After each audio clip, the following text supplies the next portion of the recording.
Hi, welcome back to the God Particle Podcast. Once again, we back in full effect.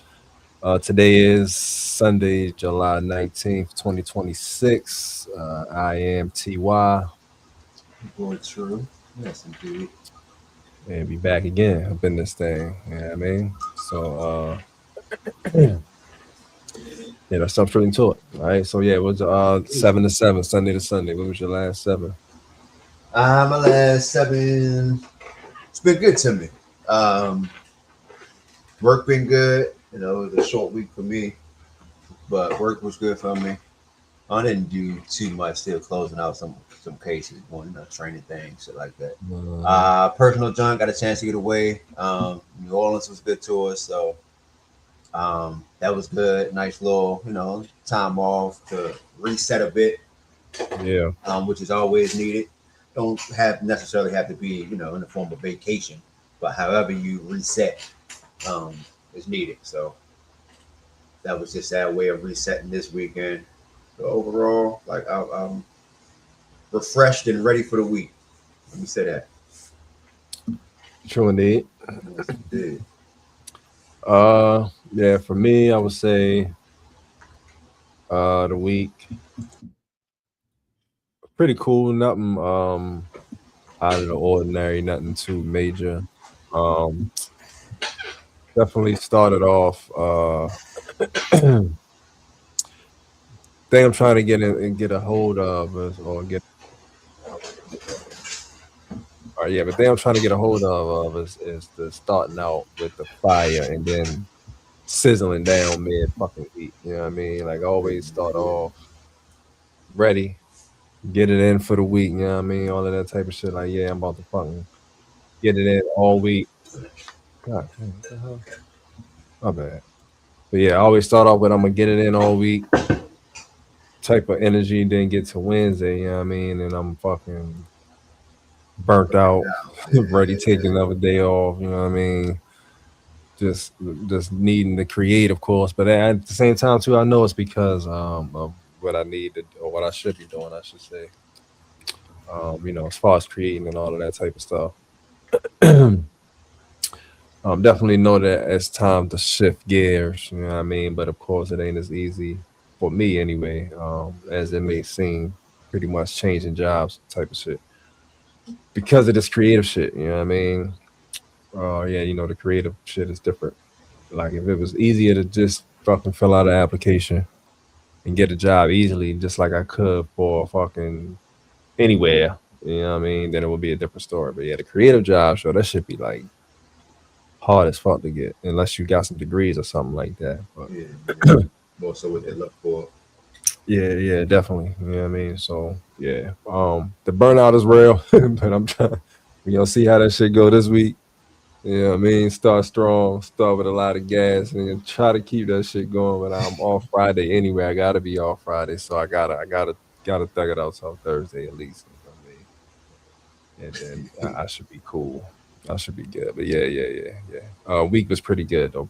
Other than that, you know what I mean. But yeah, this shit is burning me out for real though. Like, yo, Yeah, yeah, yeah. this driving shit, yo, yeah, that shit is super exhausting, and I'm definitely absolutely ready and about to fucking do something else. But I don't want to just jump to another regular job. You know what I mean? That's Right, why I'm right, just right. gonna wait it out till I can get a creative job.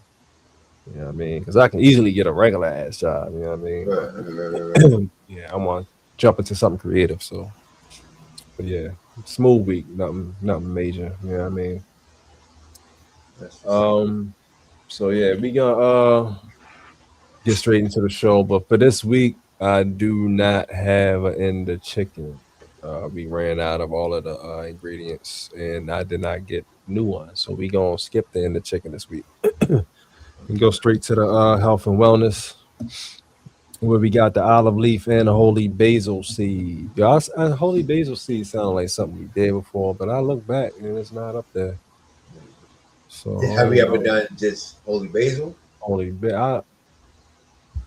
I don't know. I didn't see that either. Oh, Didn't okay. see holy almost Anything, anything. anything else? Yeah, you know what I mean? Maybe something. It definitely sound familiar, like we did that shit before. You know what I mean? But Yeah, I didn't find it, so fuck it. We gonna go over it today. That's too bad.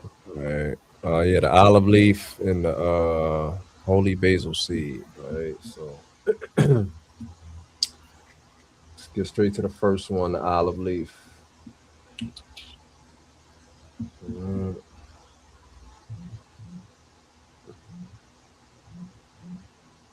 all right, hold on, give me a second. Yes, indeed. All right. Olive leaf. What exactly is it? Olive leaf comes from the same tree that produces olives and olive oil. One of the oldest cultivated trees in human history. The olive tree has been revered for over 6,000 years throughout Mediterranean civilizations. While olive oil became famous for heart health, herbalists have long valued the leaf as one of nature's most powerful medicinal botanicals. Historically, it has been used for fever, infections, heart health, circulation, and longevity. Today, olive leaf is recognized for its exceptionally high concentration of protective plant compounds, especially oleuropein. What makes it special? Olive leaf is best known for supporting cardiovascular health, immune function, cellular protection, healthy inflammatory response. Unlike olive oil, the leaf contains much higher concentrations of several polyphenols. Its star compound, aller, alleropin or ropine, is one of the most researched plant antioxidants found in nature. Key active compounds. The alleropine is the primary compound that supports cardiovascular health, antioxidant protection, healthy inflammatory balance, cellular resilience.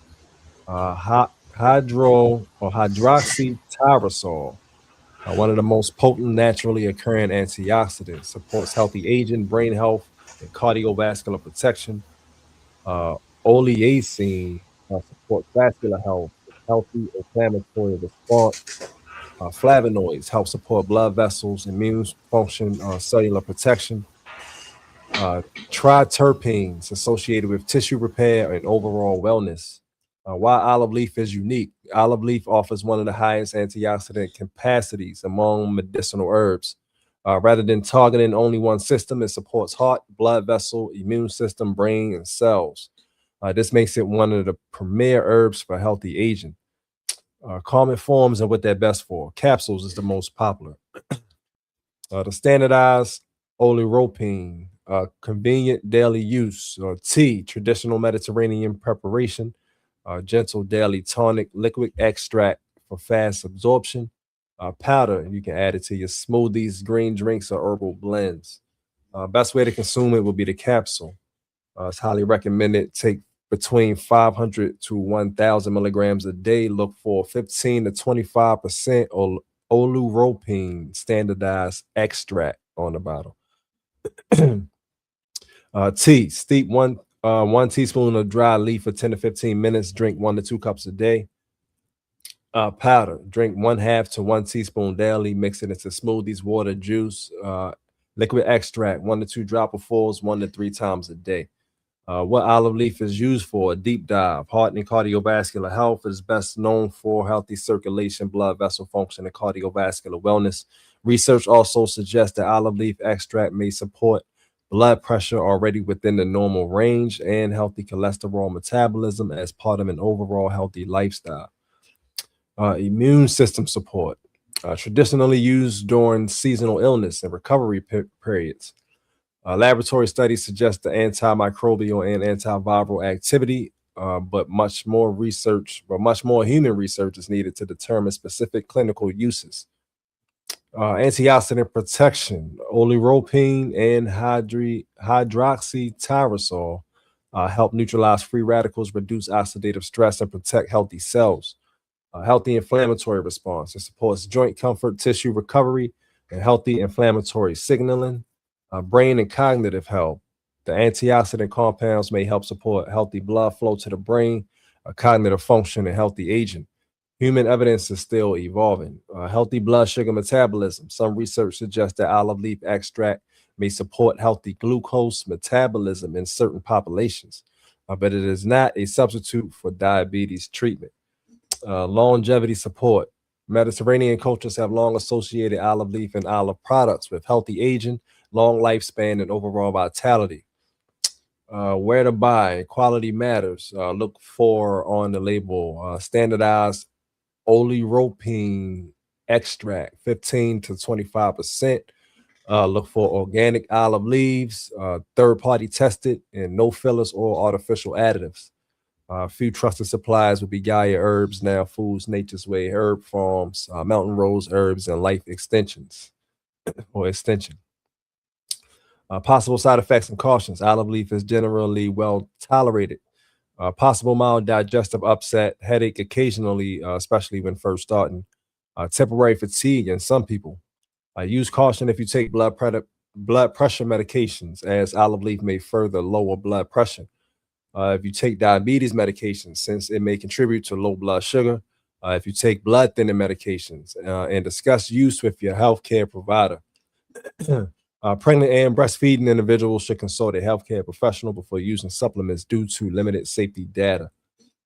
Energetic action, traditional view. Olive leaf is considered cooling, cleansing, strengthening, protective, traditionally used to build resilience, purify the body, and promote longevity. Who is it best for? Ideal for people seeking support for heart health, healthy aging, immune resilience, antioxidant protection, healthy circulation, and long-term wellness. Quick practical summary. One of the Mediterranean's most respected medicinal herbs, rich in oleuropein and hydroxytyrosol, supports heart health, circulation, immunity, and antioxidant protection. That's taken as a standardized extract or daily tea. Excellent herb for long-term healthy aging, and use caution if you take blood pressure or blood sugar medications. All right, so yeah, olive leaf. I never heard of it though. Yeah, me either. But I definitely figured though that the olive oil came from an olive tree at least, or an olive plant or something. But never actually thought about using the leaf. You know what I mean?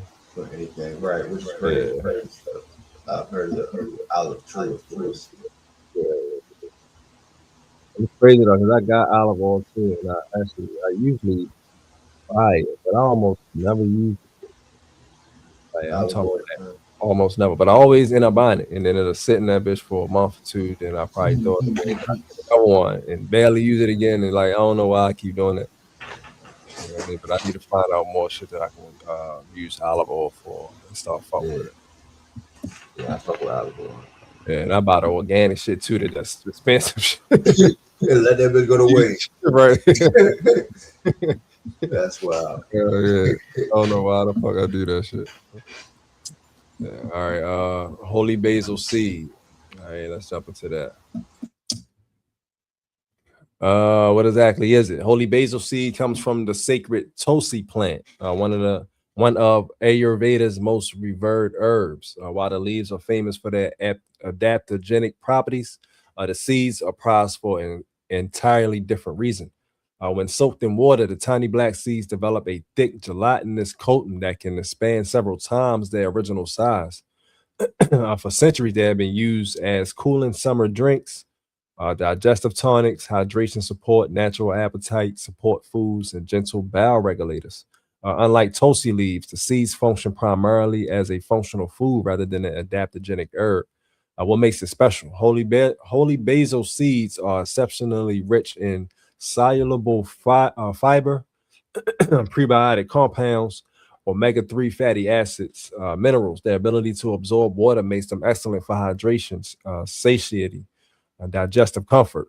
Key active compounds and nutrients, soluble. There you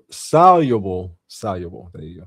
Soluble fiber, aka mucilage, the signature component. It supports digestive regularity, healthy bowel movements, satiety, and gut comfort. Omega-3 fatty acids, or ALA, supports heart health, brain functions, and healthy inflammatory balance. Polyphenols provide antioxidant protection and cellular support. Calcium supports bones, teeth, and muscle function. Magnesium supports muscle relaxation, energy production, and nervous system health. Iron supports healthy red blood cell production and oxygen transport. Potassium supports hydration and electrolyte balance and heart function. Why holy basil seeds are unique. Unlike chia or flax, holy basil seeds form a soft gel within minutes. This gel helps to slow digestion, promote fullness, support hydration, and soothe the digestive tract. Because they require no grinding, they are extremely easy to use. Common forms are what they're best for. Whole seeds, which is the traditional form, ideal for drinks, desserts, and daily wellness. Soaked seeds, traditional preparation, best for hydration, digestion, and cooling. Capsules, which are less common, is used for fiber supplementation. Powder, occasionally added to smoothies and functional food blends. Best way to consume it will be the soaked seeds. It's recommended. Soak 1 to 2 teaspoons in 1 cup of water for 15 to 30 minutes until fully gelatinized. Add it to lemon water, coconut water, smoothies, yogurt, fruit bowls, or herbal drinks. Whole seeds can be added directly to recipes that contain enough liquid for the seeds to hydrate fully. Capsules, follow manufacturer recommendations. What holy basil seeds are used for? A deep dive, digestive health, gut microbiome support, hydration, healthy blood sugar response, appetite and weight management, heart health, cooling herb, Ayurvedic view. Typical dosage range. Whole seeds take 1 to 2 teaspoons a day, always soak before consuming. Capsules follow directions. Best results, daily use with adequate water intake. Where to buy, quality matters. On the package, look for organic whole seeds, fresh black seeds with no mold or moisture damage, food grade quality, third party tested. A few trusted suppliers are Banyan Botanicals, Star West Botanicals, Organic India. It says availability may vary at Organic India. Terrasol Superfoods, Indian grocery markets, and Mountain Rose Herbs when available. Possible side effects and cautions. Holy basil seeds are generally safe as a food, but possible bloating if introduced too quickly. Mild digestive discomfort if consumed in excess. Important, always soak the seeds thoroughly before eating to reduce choking risk. Use caution if you have difficulty swallowing, if you have bowel narrowing or obstruction, if you take medications affected by large amounts of dietary fiber. Separate dosing by a few hours if advised by your healthcare provider. Energetic action, Ayurvedic view. Holy basil seeds are considered cooling, moistening, nourishing, and grounding. Traditionally used to reduce excess body heat, support digestion, promote hydration, calm internal irritation. Who is it best for? People with poor hydration, occasional constipation, digestive discomfort, low fiber intake, hot climates, active lifestyles, and weight management goals.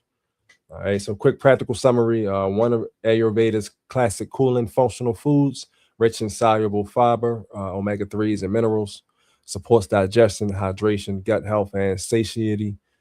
Best consumed soaked in water before use. Excellent daily food for hot weather and digestive wellness. Similar in function to chia seeds, performs a gel much more quickly and is traditionally used in cooling beverages. All right, so yeah, holy basil seed, y'all.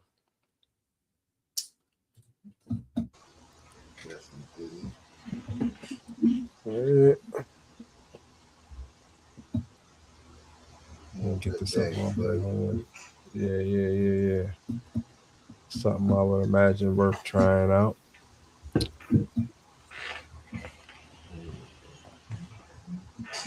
All right. I don't think I got any health and wellness videos. Oh yeah, I do. I got one. Okay, so I think I got just one video that could go with the health and wellness. So I'm gonna go ahead and play that joint. Let me share my screen real quick.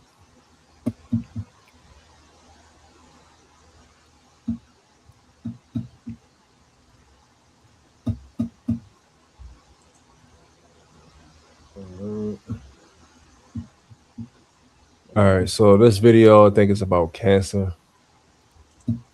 Just got it off of Facebook. I'm not sure who this dude is or if he a doctor or nothing like that. This is a little 6-minute joint too. I can't remember if I even watched the whole thing or if I played the whole thing, but just check this joint out.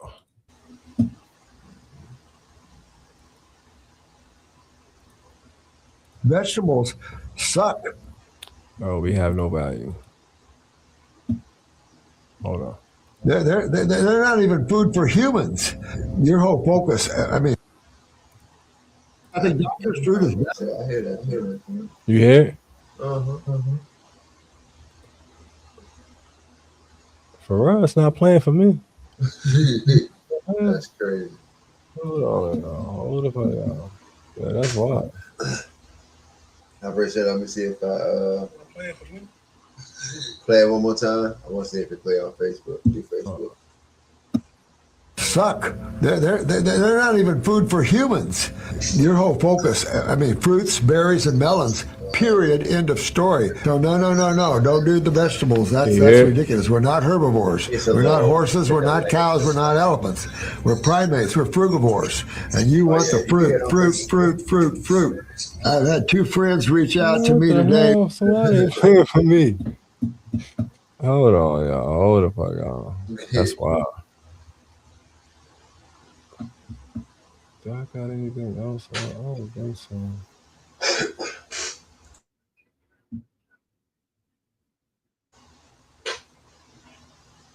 Yeah, so I know what I'm gonna do. I'm gonna get out of this joint. Out of Facebook and bring it back see if that works.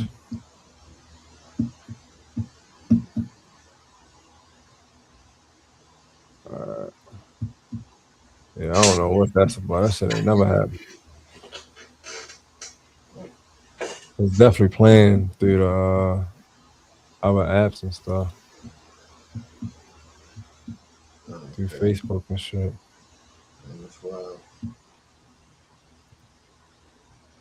Yeah, alright, there it is. Alright, let me bring it back.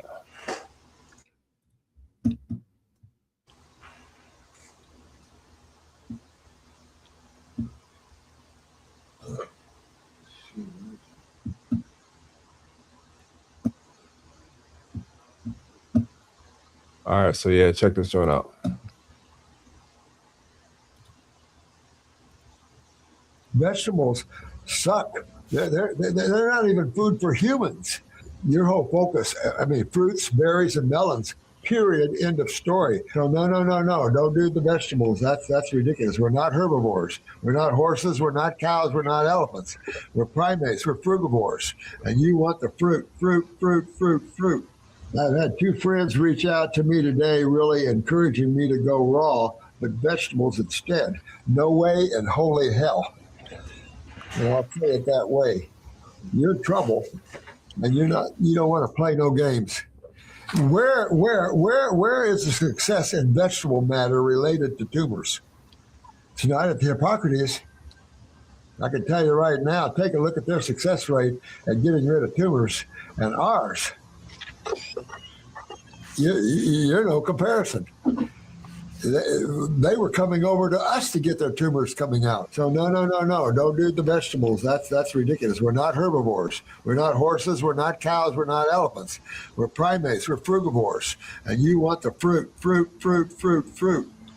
We can use the word detoxification. It's a cross between detoxification, hydration.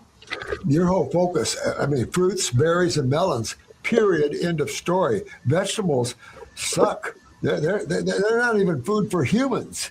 But when you're going after tumors, but how about our MS and Lou Gehrig's in cases like this? I talk about these cases all the time.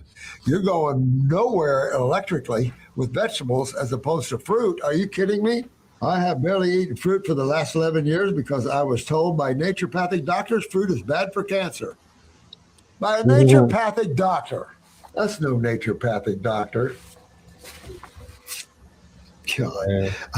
I didn't know what I had all these years because I was scared to get a scan and find out the truth, and that's the problem. Fear. That's why you guys are so important to this world that we bring out, relax, don't have fear, learn who you are as opposed to the body you're using, learn the rules of the road and the physical world in terms of health. You've got chemistry rules the road. and you only have two sides to it. It's not a big deal. And you have a kitchen and a bathroom in your body. Like every other vehicle has some way to burn, combust, get fuel, get electricity, get energy, and then eliminate the byproducts from this. And the human body is absolutely no different. And you just have to learn that and get all these acid wastes that have been building up for a lifetime in you. And I don't know of any other way. I don't know of any other way that you can do. Can't wish it away. Vegetables are the worst. You can't remove tumors well, and then neurologically you're going nowhere there. If you want to build bone back, we could argue, yeah, throw in some alfalfa and kelp and stuff, and we could argue a little bit there. But and muscle, maybe we can argue a little bit there. But in terms of lymphatics, there's no argument there whatsoever. Becoming stronger spiritually and realizing this is just a body you're using. It's got, it's been compromised since birth. This planet is horrible at health, doesn't know how to fix bodies like human bodies and stuff like that. It's a horrible planet that way. So we have a killing machine called allopathy. And whether you like it or not, the death rate from the medical world is in the millions every year. I mean, you can't make this up. And so that fear of going to the medical world because the death rate is so high there is high. People let their breaths just chew itself right off. Get these acids out of your body and that sort of thing. And that's what we teach. And I've had 54 years teaching that. That's a bit of a while. So yeah, basically.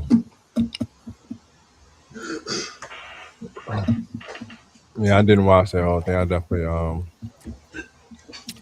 thought that was going somewhere else. But yeah, definitely a lot of especially like Yaki, who talk about the all fruit when you get cancer and all of that type of shit. Yeah. I was just talking to my wife about going back to juicing raw fruit. More of it. You know what I mean, than anything else. Of course, we want to go out. And then when we do go out, we enjoy food. So it's not going to stop. But finding that balance in the house, going to the juice and eating more fruits and shit like that. Finding more, mom and pop stands in certain areas and stuff. We know of a nice one down in St. Mary's County. It's a nice little ride, but it's a pretty decent ride. And they got a lot of shit. So trying to get more into it. That's just super important, man. The more I pay attention, the more I walk for a little bit, you know what I mean? Like walking on Bourbon Street and all that. Moving, I was good. Once I stopped that lower back, right there, I'm like, there's definitely more I have to do. But it damn sure didn't stop me from walking though. Damn sure gotta have fucking steps in for sure. But you know what I mean? I had to push myself for that. Oh yeah. I do good at, but I feel that shit. Yeah, you gotta keep it moving so your body stay used to that shit. Mm-hmm. And now I've been walking more and more, so hopefully all that shit come together. Oh yeah. But yeah, I got a bunch of other videos too before we get into tonight's topic, basically, which is chapter 3, 4, and 5 of the Great Reset. We read chapter 1 and 2 last week. Chapter 3, 4, and 5 is just as interesting, so we gonna definitely jump into that. But after a couple more of these videos I got from Facebook. Let me see. So yeah, and these joints is pretty much touching on a bunch of different stuff. So yeah, so there's some random shit. So check it out.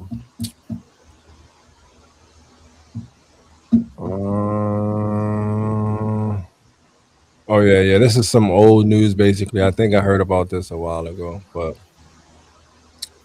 Yeah, just talking about the COVID, the outbreak and all of that shit, and the vaccine. Allegedly, this is a whistleblower, Gail McCrae. She was a registered nurse, and she came out and said that 0 patients died from COVID. She claimed that they was killed by remdesivir. I guess that's some type of medication or something. And ventilators. Yeah, I definitely heard about that a while ago. How it was the ventilators that was Yeah. really causing the major issues and shit like that. You know what I mean? So I just thought I'd bring that reminder back up. It said hospitals were half empty the entire time, but the daily protocols forced isolation and family and experimental drugs kept rolling because every COVID label meant massive government bonuses. She said this wasn't medicine, it was murder for money. Patients came in with the flu or pneumonia and left in body bags after being poisoned and suffocated by hospital policy. All right, so yeah. Of course, most people in the spiritual world or whatever you want to call it, definitely know that something was up with that whole pandemic thing. That shit wasn't normal, wasn't right, wasn't probably planned. Like you already know how that shit goes. Of course. But yeah, that's coming straight from the horse's mouth, though. Registered nurses that actually work in the hospital, so they was there on the front line. You know what I mean? But yeah, I definitely heard about that shit way back then, 2021, 2022. How it was, you know what I mean? That they definitely was over exaggerating the shit. And I know they was exaggerating it because when I fucking got the alleged COVID, like it was definitely like a sickness, but it wasn't like fucking, you know what I mean? Like pandemic, Right. goddamn down type sickness. Like, nah, come on, I've been sicker than that for sure. Right. You know what I mean? And ain't nobody shut shit down. Like, I was sick as a motherfucker. You know what I mean? So yeah, like years, like 10 years for that. Damn sure worse things out that motherfucker. Yeah, hell yeah, man. Come on, man. They definitely played motherfuckers for sure. Oh, that's man. Yeah. The games they play. Indeed. They play, and they will always play them. All right. This one right here. This is I think this is just a dude talking about how to manifest, pretty much. So just another perspective from it.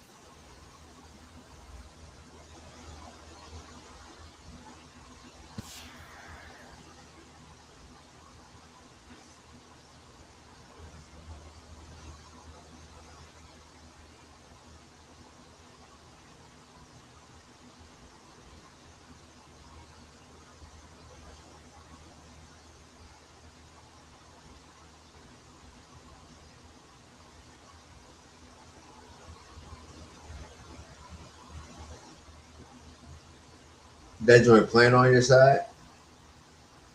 Yeah, you can't hear it? No, I can't hear or see it. Oh shit! I must have clicked. Okay, I think I know what happened. Hold on. Shit, now I'm thinking of it. I think the first read that you did was the same one. I just ain't thinking nothing of it. The first, which one? The first one you read. Oh yeah, it was up. It was still the same page. Yeah, with the videos on the side.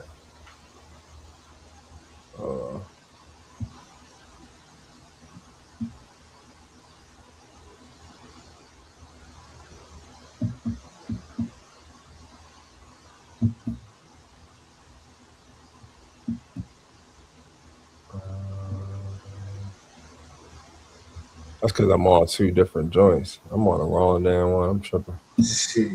All right, so yeah. Hold on. Can you see a video popping up now? Yeah. Okay. So yeah, check this out. This is so key.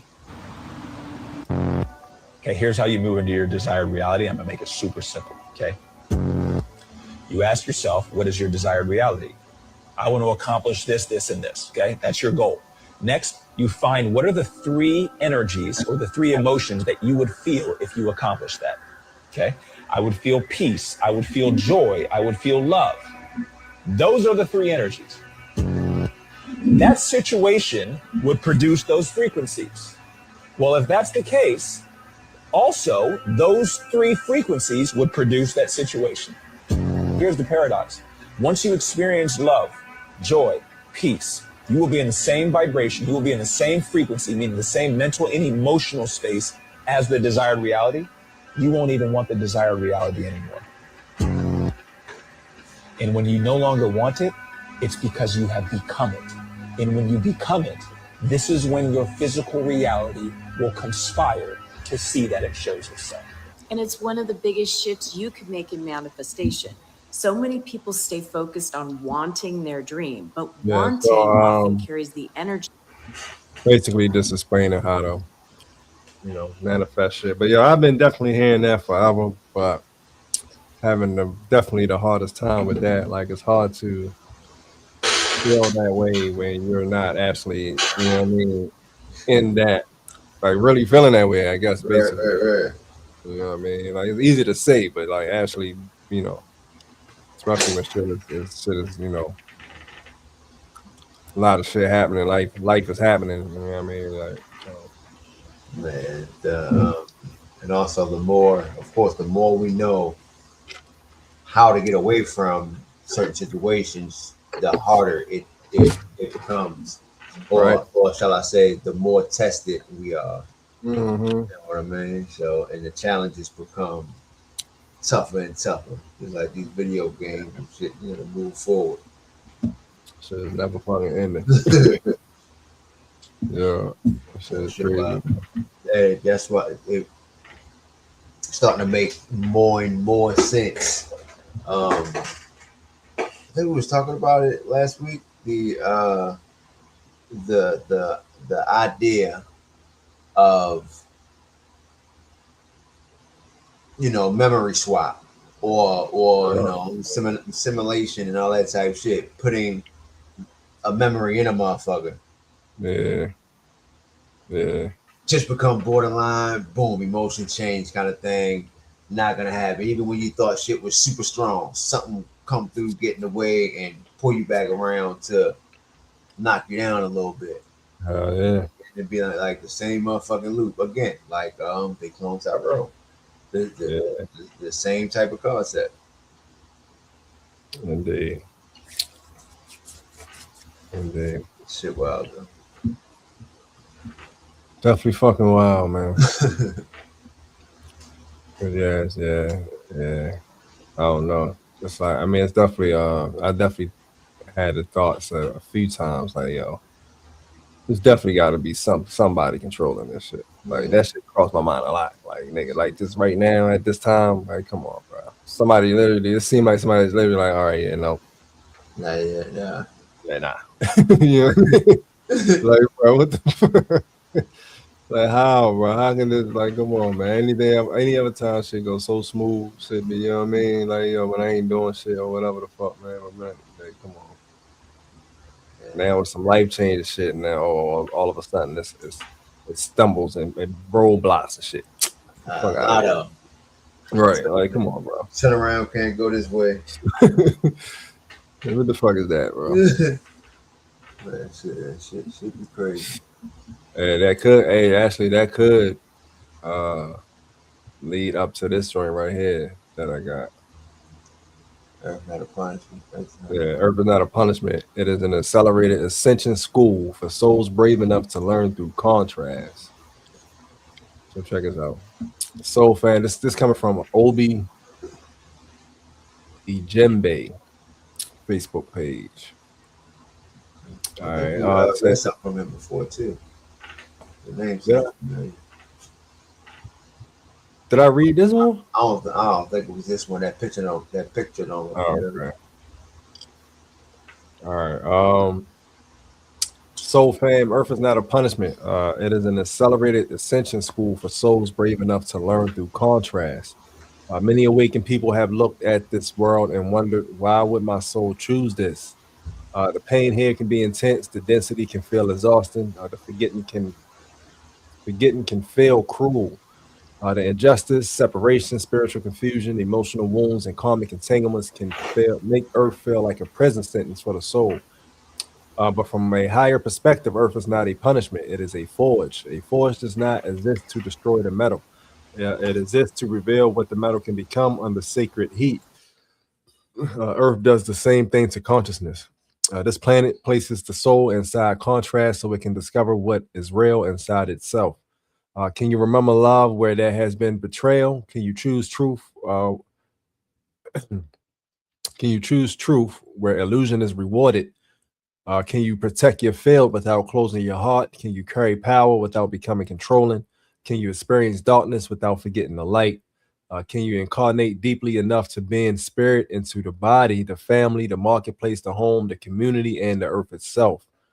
This is why Earth is such a powerful ascension school. It does not only teach through peace, it teaches through pressure, through relationships, through the body, through loss, beauty, temptation, grief, choice, service, shadow, birth, death, money, power, family, sexuality, community, and the constant question of who you will become when life does not obey your expectations.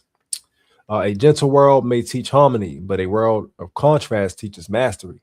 I'm not referring to fake mastery for spiritual performance, soul fam. I'm talking about real mastery, the kind that is tested in the nervous system, in the heart, in the field, and the choices you make when no one is watching. As a shaman, I see Earth as a place where the luminous energy field is forced to reveal its hidden architecture. The wounds rise, the affinities become visible, and Hucha or Lush shows itself. Soul fragments Soul fragments call from places where life became too much. Old imprints repeat until the person becomes conscious enough to break the loop. This doesn't happen because Earth is against you. It happens because Earth exposes what must be healed before higher consciousness can become embodied. The new Earth will not be built by souls who resent incarnation. It will be built by those who understand why they came here, souls who can use contrast as medicine, souls who can let pressure refine them without hardening them, souls who can stop asking, why am I here? And begin asking, what is this initiation teaching me to remember? Earth is not punishment, soul fam. It is sacred intensity. And those brave enough to learn through contrast become the ones strong enough to anchor the new Earth. Until next time. Pia, oh, okay. No, that's just talk.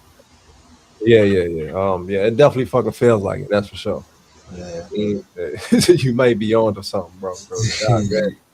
This shit is a school for the fucking strong, for sure, for sure. Yeah. The more you learn, the more you evolve. Yeah, The more you understand it. For the bullshit, you just feel it to be that. yeah.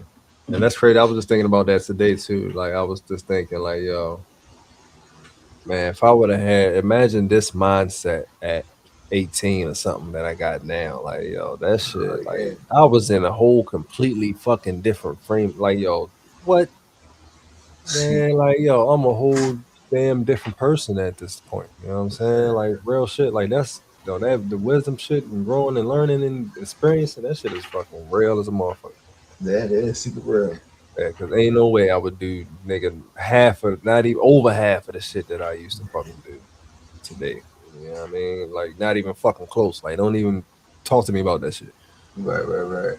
type of shit. You know what I mean? So yeah, man. It definitely feels like a school, and I can say though, yeah, even though the shit is hard as fuck and it's definitely stressful, I can say though, that is absolutely making me a fucking stronger, wiser, more whatever productive, all of that shit. You know what I'm saying? More aware. Yeah, all of that. You know what I mean? Hey, that's the same shit. But that same shit. Pretty much where I am as well. And I'm to the point where I'm shit, my fault.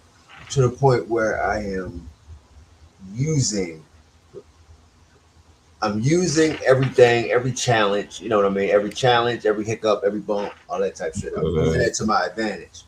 So everything that happened is, you know what I mean? I'm taking notes. I'm studying, I'm researching to figure out why I get upset at that particular time.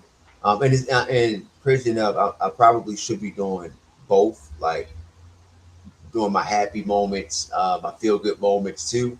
But right now, I just kind of been focusing on I guess my triggers, Yeah. my trauma responses and shit like that. But looking at it the way in which I'm doing makes it a hell of a lot easier to move forward through a challenge. You know what I mean? So, not telling anybody to do it, but I would try looking into paying attention to what got you that way at that given Right. moment, because it's always an underlining thing. It's bigger than just, because Yeah. of course sometimes we blow up over the smallest shit. Yeah, Of course, it's the blow up is never about that small shit. It's always something else that was building up underneath of it. So Yeah, indeed. pay attention to those movements, man. Indeed. Life gonna tell you. And as we know, if you don't get it, you're gonna get another chance to get it. You know what I mean? It's just gonna keep repeating and keep repeating and keep repeating. Unless Yeah. your choices become so far left or so far right that, you know what I mean, there is no coming back from it. You've sealed in your fate pretty much, but you just didn't get it. Right. Indeed. All right. So yeah, it's definitely crazy to think about like even just 10 more years of this shit. Like, yo, Right. hey. Yeah. Yeah, I'm ready. Hey, 10 more years Thank you. with me growing in this direction is, Yeah.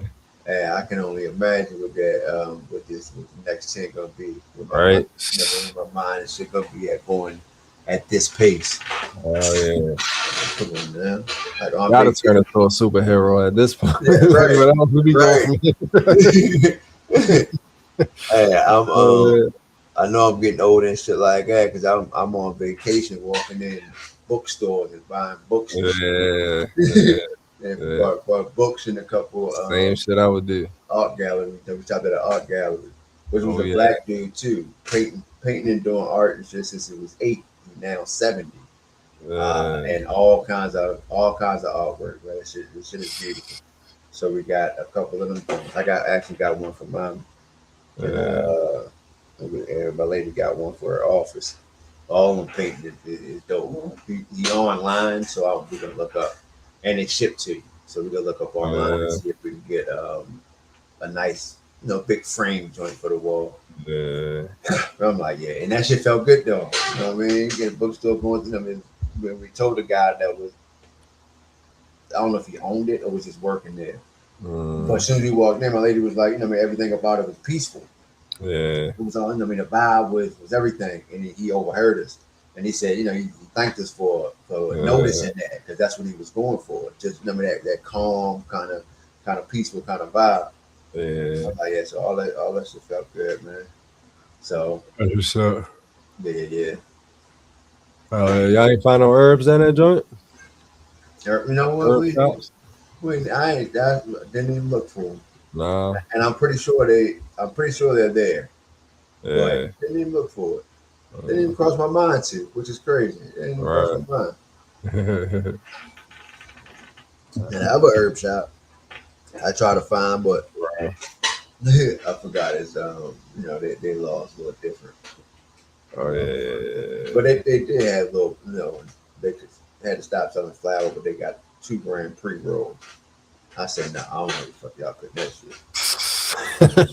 Yeah. Voodoo dust in her. Yeah, right. Like, hell no. I'm good. Turn that shit down. Yeah. It ain't that bad. Holy shit. Yeah, that's fucking hilarious. That's the last. That's actually, I think any smoker would think that, like, yo, that's the last place that you would accept a pre-roll from. Just a fucking It's pre-roll. fucking Yeah, New Orleans. Dude. You know what I mean? Everybody. First thing you thinking is on some voodoo. Like, yeah, nah. Hell no.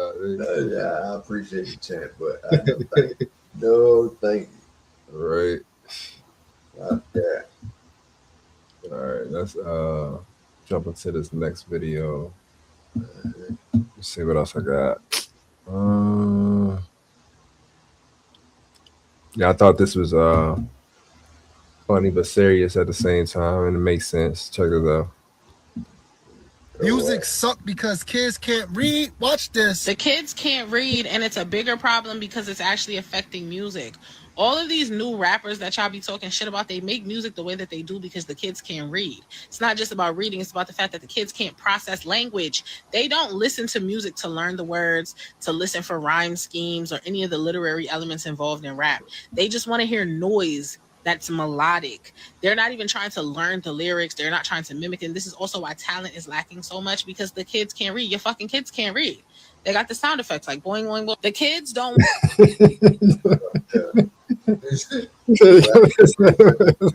Boing. That's funny. Hey, but you can't say she's not telling the truth. Right. Can't say she's not telling Hey, the that shit ain't funny, yo, but goddamn. That's real shit though. Them ill ass sound effects and shit. Niggas do sound half retarded though, like real shit. You know what I mean? You can definitely tell that a lot of these. And I peep that too off of a lot of these videos when they go around asking these youngins how to spell shit or pronounce the word. You know? Yeah, or read. Lately, I've been seeing reading the line. Yeah, bro. Everybody chop that shit up. I'm That like, shit is fucking crazy. Like, yep. Like, yo, y'all can't read that shit? Like, what? Fresh down to the T, too. Fresh down to, out and about the club, shit like that. No judgment, but as soon as they stopped at that, and they started to read that index card. Hey, that makes sense, though. You know what I mean? That would make perfect sense of why the music is the way it is, though. You know what I mean? Yeah, I seen I think it was Raekwon. Where he said, "Stop calling everything hip hop." Right. That's what I say. Yeah, don't call that shit hip hop. Shit. Yeah, you fuck? make up something else for it or something like that. Yeah. Hip hop is not. Hip hop is not. It ain't that bullshit. They ain't even rapping. They fucking singing. And they can't sing. They like rap singing. Like, come on, bro. Like, that's not hip hop, bro. Yeah, let's just call it something else and it'll be cool. You know what I mean? Yeah. Because they fucking laugh at the boom bap and shit like that. All right, but still call your shit hip hop. Like, come on, bro. I didn't need him to wake up. All right, check this out. They're working on it, okay? Just relax. I hate when they do that. Play the fucking video at the bottom. Hold on, real quick.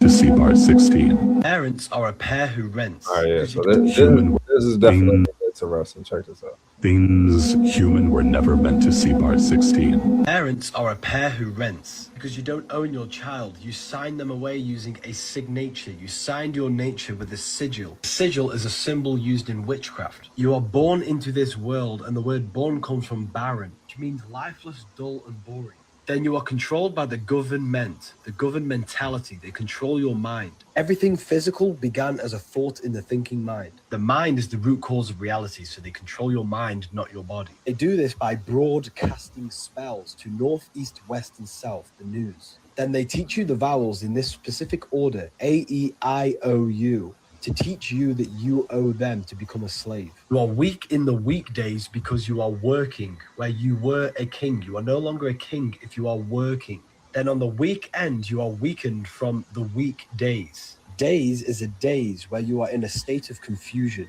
The television is used to tell a vision, to program you on the programs. They want you to think slaughter is laughter, hello is hell is low. Words are swords because they mold your mind. They also create three-dimensional sound waves which impacts the fabric of matter. I believe that we were never meant to use words. Language has been manipulated so that we no longer use telepathy because we are all connected on the mental plane. We are surrounded by a sea, a mental ether of thought. We still have telepathic powers which we call intuition. Things. Yeah. Definitely more interesting knowledge for y'all about this crazy ass matrix that we live in. Somebody came up with all of this shit. That's just the wildest shit. Mm-hmm. Like, imagine that for a second. Right. what, That shit- who, whatever, however you can start the sentence off or the question off. Crazy. So That that's shit, wow. yeah, it's a lot of detail in it too. So they made sure they took their time with that shit.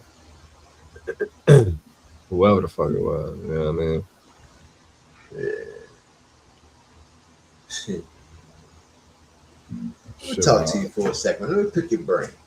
That's right. Yeah, man. Let me talk to you. Let me pick your brain, man. Yeah. All right, so this next video, what was this about? Oh yeah. This is crazy. Like allegedly, Wells Fargo patented something called smart dust. She said stardust, but she mean to say smart dust. So check us out. If Wells Fargo goes through with this, we are cooked. This is like the most dystopian thing I have ever heard. They have a patent called Stardust. Stardust is a technology that deploys sensory particles in the air all around you that you can't see, but it will collect your biometrics. So it will record your heart rate, your temperature, audio, facial features, basically taking a picture or more. Then they will send that to a database where they will then verify it. And if you're verified through the database, you can now access your account. You don't have to put in your password or your passcode. How fun. The patent is real. You're looking at it right now. Look at the date on the top. Cars are even going to be rolling this out too. I think in like 2027, if they detect you drink too much, or if you're not alert enough, whatever that means, your car just won't start. Remember, you guys, this stuff can't keep rolling out if we just don't comply.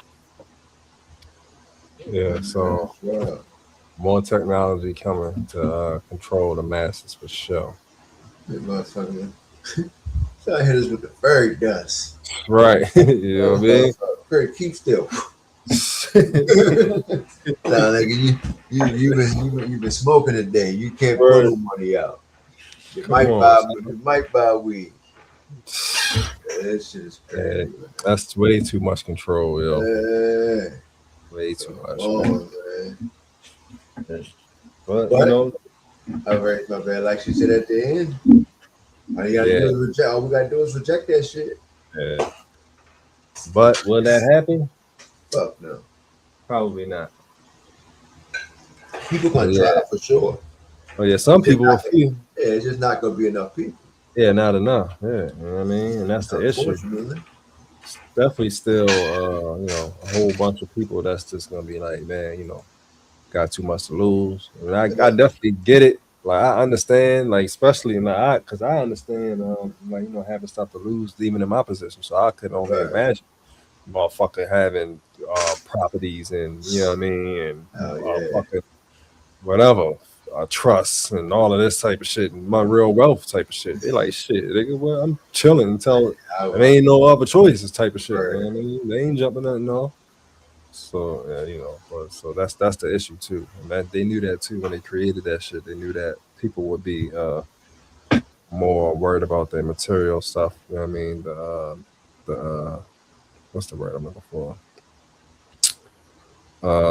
Basically what they got. You know what I'm saying? Then actually freedom, basically. You know what I'm saying? Like true freedom.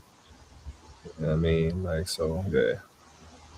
This shit though, yeah, if a dude, I think it's not patented yet, or they pushing for it or some shit like that. But ain't nobody there to stop it. The shit'll probably just go through. But they pass whatever they really want to pass, even if it gets rejected at first. Eventually, comes back around Right. some type of way, or still gets used some type of way. Who the fuck knows, man? I mean, But even if it does get rejected, the crazy thing is that technology is there. And right. the way my mind think, it'll probably only get rejected so it can be used in a different way. Right, and on the black market. Fuck yeah. This technology really works. Right. Show me that. Show me how that worked real quick. Right, come on, man. Yeah, man. Somebody gonna get their hands on it. Oh yeah. Or get a prototype or a copy of it. You know what I mean? For 150 billion. Big money. Big money. 500 billion type shit. Like, come on, man. More than that's probably low money for that type of technology, actually. Yeah, you talking trillions. Yeah, that's wild. That's wild. Motherfucker, now I'm reading a whole lot of comments and shit. That's just motherfuckers is just losing hope. They're like, man, yo, this shit is turning into a damn sci-fi movie. Or everybody says that's that type of shit, something similar. You know what I mean? Like, man, what the fuck is this? Like, this shit is getting weird, man. This shit is turning into Terminator. This shit is this. This shit is like, motherfuckers is realizing, y'all, this shit just ain't right. Man, shit is getting fucking weird. Super weird, bro. Straight idiocracy out this motherfucker. It's idiocracy crossed with Terminator, crossed with Matrix, crossed with just a bunch of goddamn shit. Like, what the fuck is really going on, bro? Yeah. No more hiding, everything right there. Yeah, man. He's out there in the front, in the open. Right out in the fucking open. I don't even give a fuck. Yeah, too far in. They got enough. They got enough generations up in there. Like how many generations underneath us? Right. 2, 3, 2. Yeah, So, we deep in. Yeah, hell yeah. That's a lot of years of programming. Hell yeah, they can breathe a little bit. Yeah. So you just put that motherfucker out there seeing what it is. Fuck it. Yeah. These little motherfuckers already proved that they don't give a shit. Let's sign a bunch of little young artists and redirect their mindset to what matters. You know what I mean? Let's put some shit in there on what matters. Drill music. Shoot them up. Shoot them up. Bang, bang. Yeah. Go spin on somebody. Each other, not us. Right. Ride past some of these cities. Right. Ride around, not some of these cities. Yeah, some of these cities right around the corner from, hoods and stuff like that are $1 million homes. Oh yeah.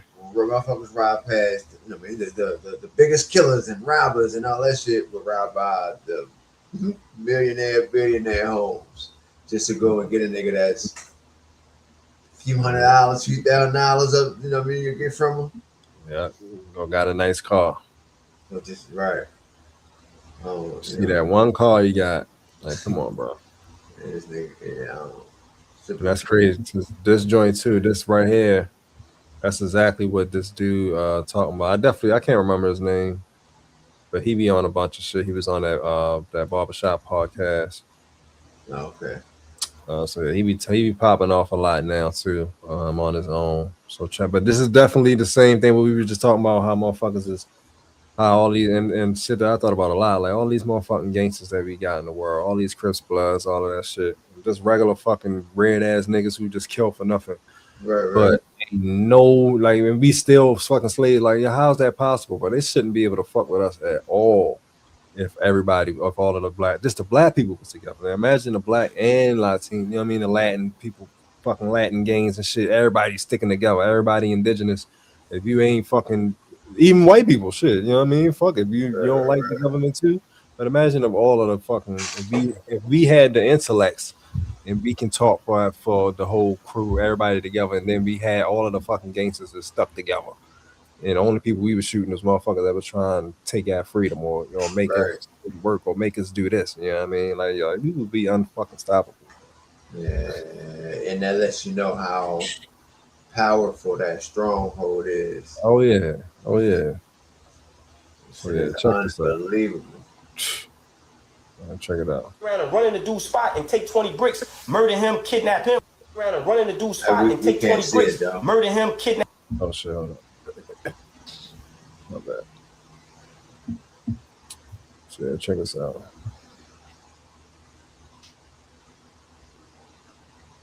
Him, but you won't say, you know what? Fuck that. We're gonna take these radio towers. We're gonna take these satellites. Motherfuckers is cowards. They pussies. You want to talk about you backing out and spinning blocks, but you won't spin a block on a cop. And white people teach us to kill each other, but we won't kill them. We won't challenge their power structure. And they killed us to get in power.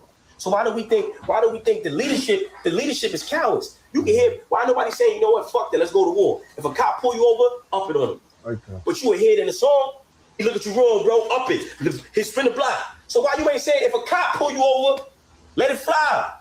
What's the difference? You want to be a young nigga? Cool. Let's kill some police. We ain't getting no convictions. Fuck it. We already here. Yeah. So at the end of the day, but if you don't have the mindset of a man, meaning as a man, what are we? We're protectors. We're providers. How do you shoot?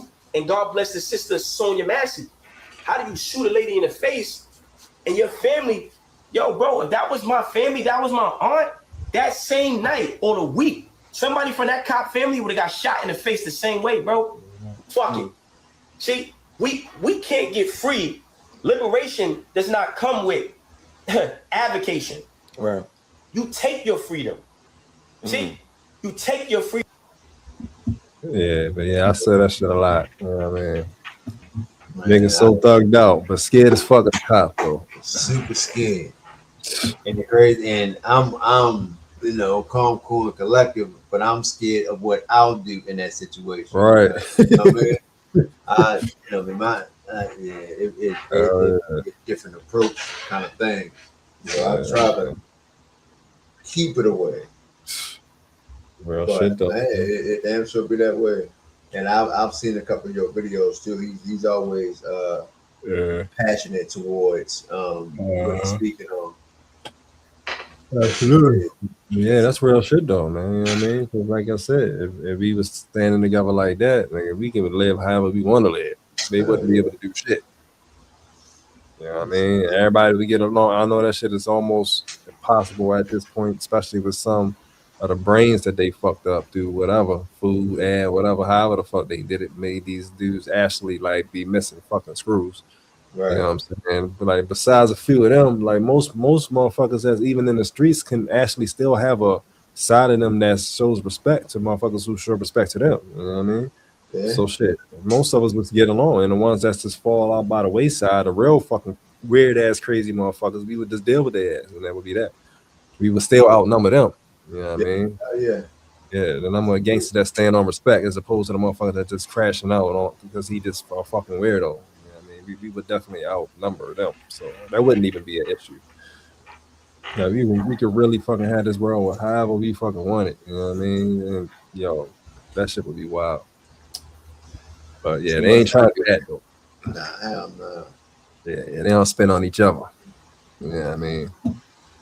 Yeah, they got us good, man. Yeah. Got us good. They definitely got us good because I remember a time like that. You know what I mean? When I was going at even my own people. Yeah. What the fuck was that? Like when you think about it, like, hold on, bro. And at that time we was talking about, you know what I mean, calling it, you probably was calling it the man back then, you know what I mean, white power type shit. Thinking that it was all white people, not knowing that, some black people were involved too back then. But yeah, that was the enemy back then too, but we still was just going against each other. You know what I mean? Hey, the cycle continues. Yeah, that's all it is. On and on. Yeah, different generation go through the same thing, and sometimes it's in different forms. Yeah, crazy. All right, so check this joint out right here. This is a video about what a lot of people are talking about, especially with the data center situation. What's going on with all of the water usage allegedly, even though some people who are saying that that's bullshit and that's not what's actually happening. But most people are saying that, this is happening and that allegedly, which they can't actually say because they don't fucking know the future, unless somebody is actually planning for this to happen and taking the steps to do this. But they claiming that this will be the first of many major droughts will be water. Like the first thing that we're gonna notice that's gonna disappear or gonna be hard to come by is gonna be water in the future. You know what I mean? So check this joint out right here.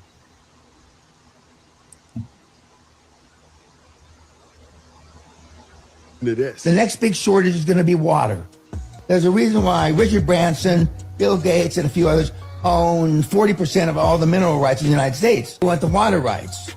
Soon, a cup of water like this is going to be more than a gallon of gas. Now, while we were distracted with other things, there's a danger that nobody's talking about. But it's going to hit harder than anything this decade. The world could run out of water. It's actually called day zero. Now, day zero is a moment when the water supply gets so low that governments have to shut off access to regular tap water. Remember, we're in the biggest tech transformation in history, and tech needs water. AI and data centers need water. Now, remember, 71% of the world's surface is water. Now, that's a lot of water. But here's the truth. 97% of that water is salt water, and another 2% is locked in ice. That leaves us with about 1% of easily accessible, usable water. Now, we can convert that salt water, but it's very expensive, and that water would cost about $4 to $6 a gallon. That is a serious threat, but it could be a huge opportunity. There's a reason why people like Bill Gates, Richard Branson, and other billionaires are investing in water. Here's 5 ways to invest in water. You have water ETFs, PHOFIW, both give you exposure to the entire ecosystem. Number 2, you got water utilities, AWK,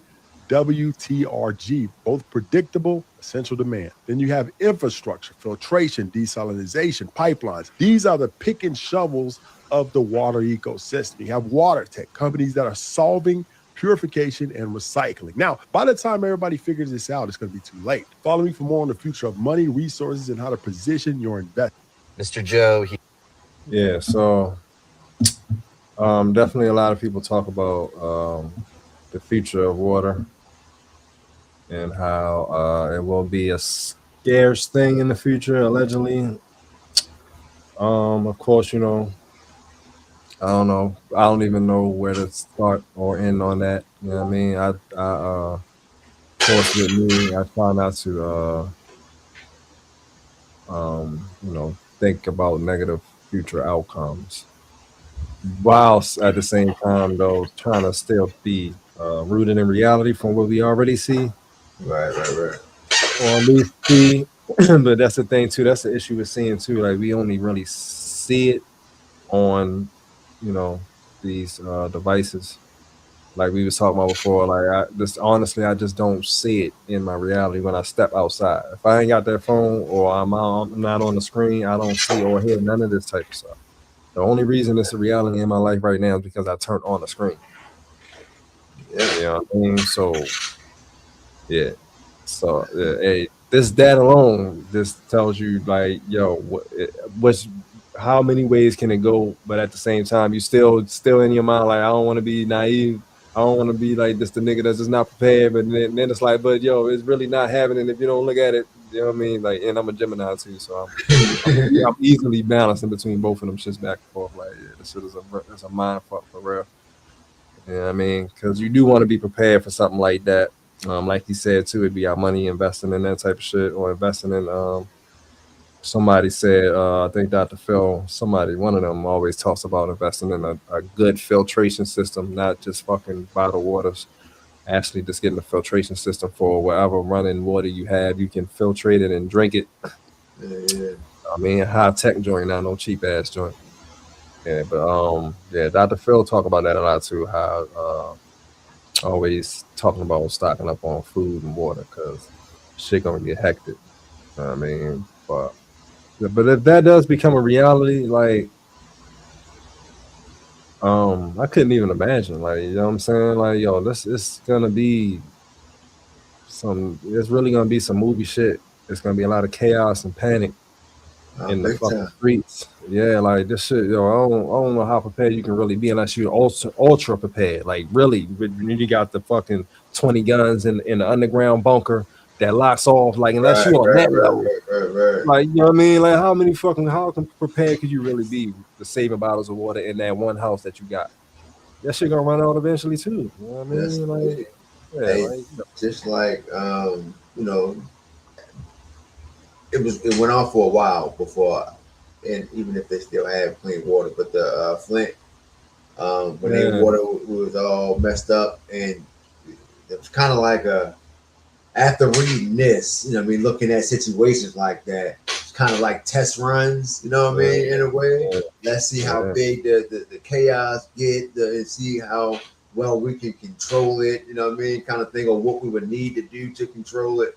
Yeah. But yeah, I'm with you though. I try not to pay attention to it as much as I can, to not make that shit my reality. Yeah.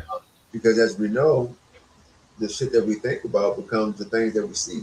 Right. So, yeah. That's what I want to, you know what I mean? Pay attention to that shit every day, and then walk out the front door, and then now that's my reality. Right. Because at that point, I made that happen. You know what I mean?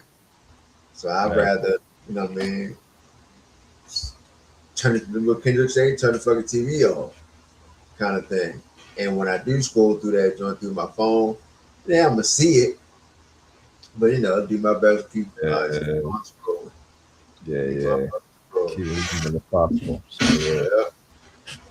yeah. So create your shit, man. Yeah, a lot of that ties, a lot of shit ties in. A lot of shit that I researched kind of folds into each other. So yeah, if I'm doing what Dr. Blair basically said, deciding what truth is for myself, then yeah, that would mean that I create reality, and I need to stop watching that shit, and that shit ain't gonna never happen unless I want it to happen. Unless I'm, some people gravitate towards drama. They want something bad to happen, actually, even if they don't even know it on on a subconscious level. They really just like drama. You know what I mean? So they want a world like that. But then there's some people who really do just want peace, and like I said, the shit that I read before, I read that shit a long time ago. I think I still got the packet too. I think I read it like 08. I printed that joint up 07, 08, when it was talking about the world being split into 2 or 3, like between 2 or 4 different worlds. I think it said 4 at one point. A lot of people talk about 2, the chaos one and then the peaceful one. But the one I read back then said something about like 4 different herbs on different frequencies, basically. You know what I mean? And so even back then it was talking about how shit depends on how you vibrate. You know what I mean? You can go to either one of these earths. All of them gonna be happening. It's up to you. Because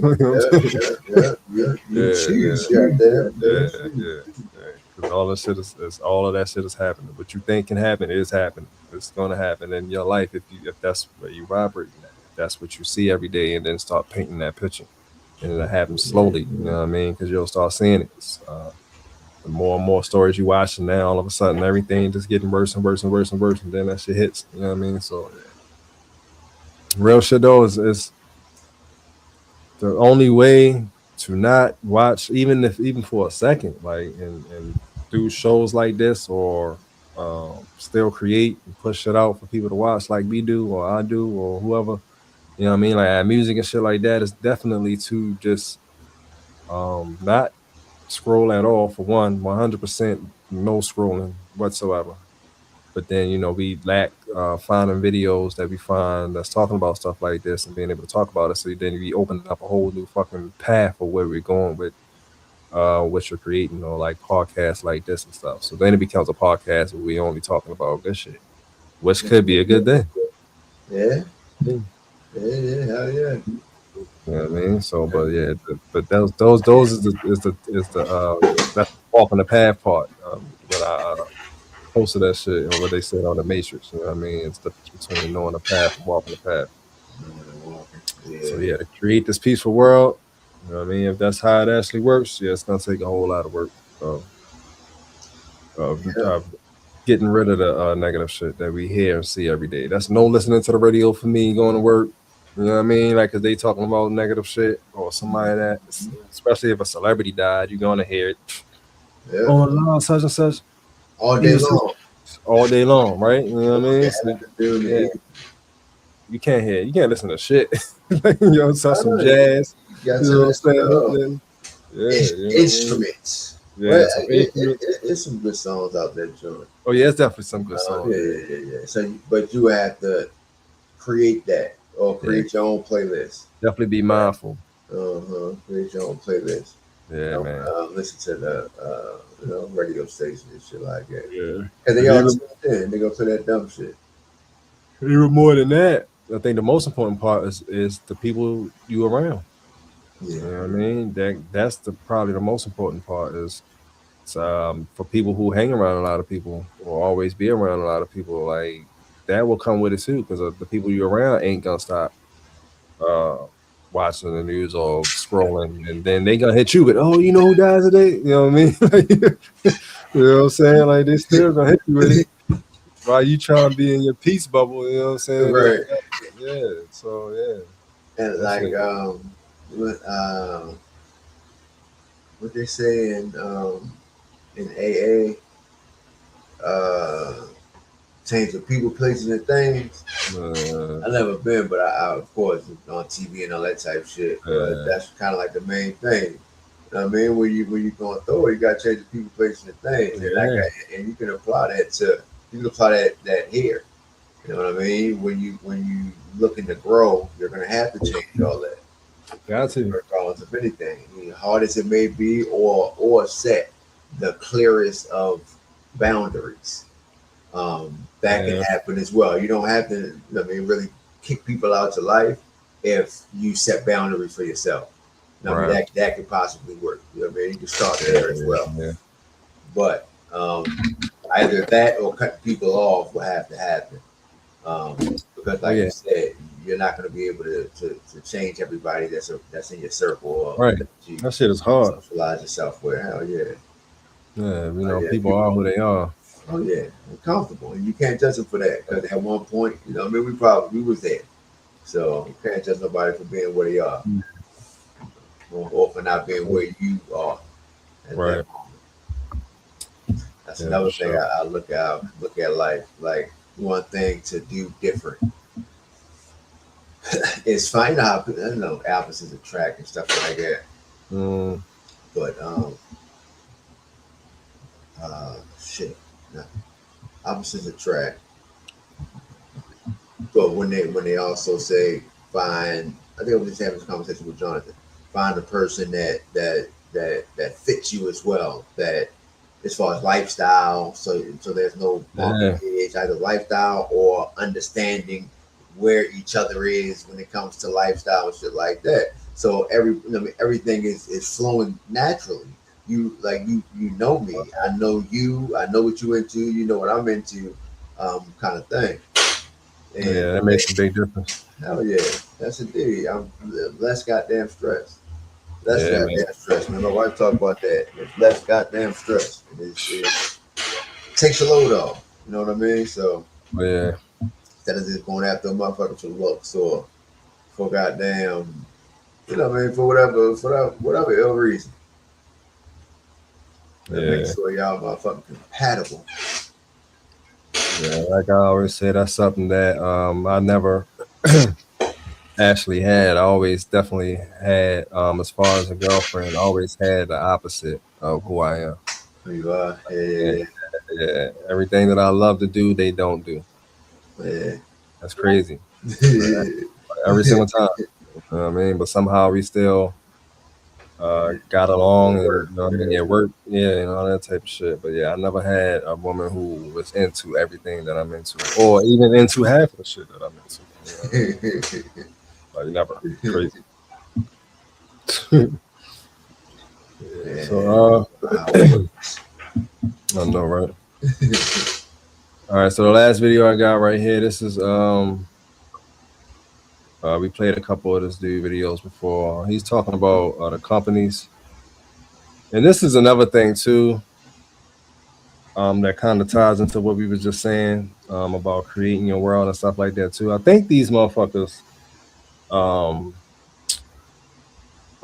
it's some type of it's definitely like some Hunger Games type of digital like sports betting, but like life betting type of shit going on some higher level, where these motherfuckers is really playing with us and really it's not even really like that. They just betting that we'll believe that it's like that, and they probably making more money off of us believing and going more into chaos type of shit. This video is basically talking about how basically like only a few of the companies own all of these fucking other companies that got different names, acting like they different, but really it's just owned by the same fucking group of people. You know what I mean? So that's just what makes you think too. Like this is just some like motherfucking rich ass motherfucker sitting back betting on the human race of how dumb they can be. You know what I mean? While owning everything. Let's just name it a whole bunch of shit and make them think they got options, but we own all of that shit. Right. And like we said before, and if they come up with something new, we buying it. Yeah. Yeah, I And if mean, not, we're taking it. right. If we really see that it can make money, so Oh, go yeah. ahead and take it from it. Shit. Yeah, Get down and lay down, goddamn. shit crazy. So yeah, so check this joint out. What if I told you that all corporations are actually just one giant mega corporation? And I'm not talking about metaphorically, and I'm not talking about BlackRock. I'm talking about what's really behind BlackRock. See, we hit 1 million followers on TikTok this week, and I've been waiting to post this video since the very first video that I made, laying the groundwork of understanding so that we're all going to understand this now that we're here. So let's break it down real simple. If you're going to go grocery shopping at a corporate grocery store, all of these corporations are owned by these institutions. They're highlighted in red if they're on all 4 of these sheets. They're darker orange if they're on 3 of them, and light orange if they're on 2. And there's only a couple that only appear once. It's mostly the same money. But we go deeper. If you go for the biggest tech companies, it's basically the exact same list for all 4 of these. That would be Vanguard, BlackRock, State Street, Fidelity, T. Rowe Price, Geode, which is similar to Fidelity Associated, JP Morgan, Morgan Stanley, and then Northern Trust is on 3 of them, and Capital World Investors is the exact same thing as Capital Research and Management Company. So you might think, okay, these are the institutions that own the whole stock market, but who owns them? And see, if you've been around here for a minute, you already know. They all own each other, just a giant cross ownership pool. And this is where it gets really interesting. Because see, way back before I'd even posted a single video, I was sitting in my office reading this report from an anonymous user on Reddit. And he had noticed the exact same thing that I'm talking about right now. And he wrote a program to put all that data into a visualization so we can see who owns who. And I'm about to show you what he figured out. Let's take BlackRock, for example. This is a list of the top institutional owners of BlackRock and how much of the company they own. And if you visualize it, it looks like this, where the whole square is all of BlackRock's stock, and they get a percentage of that square based on how much they own.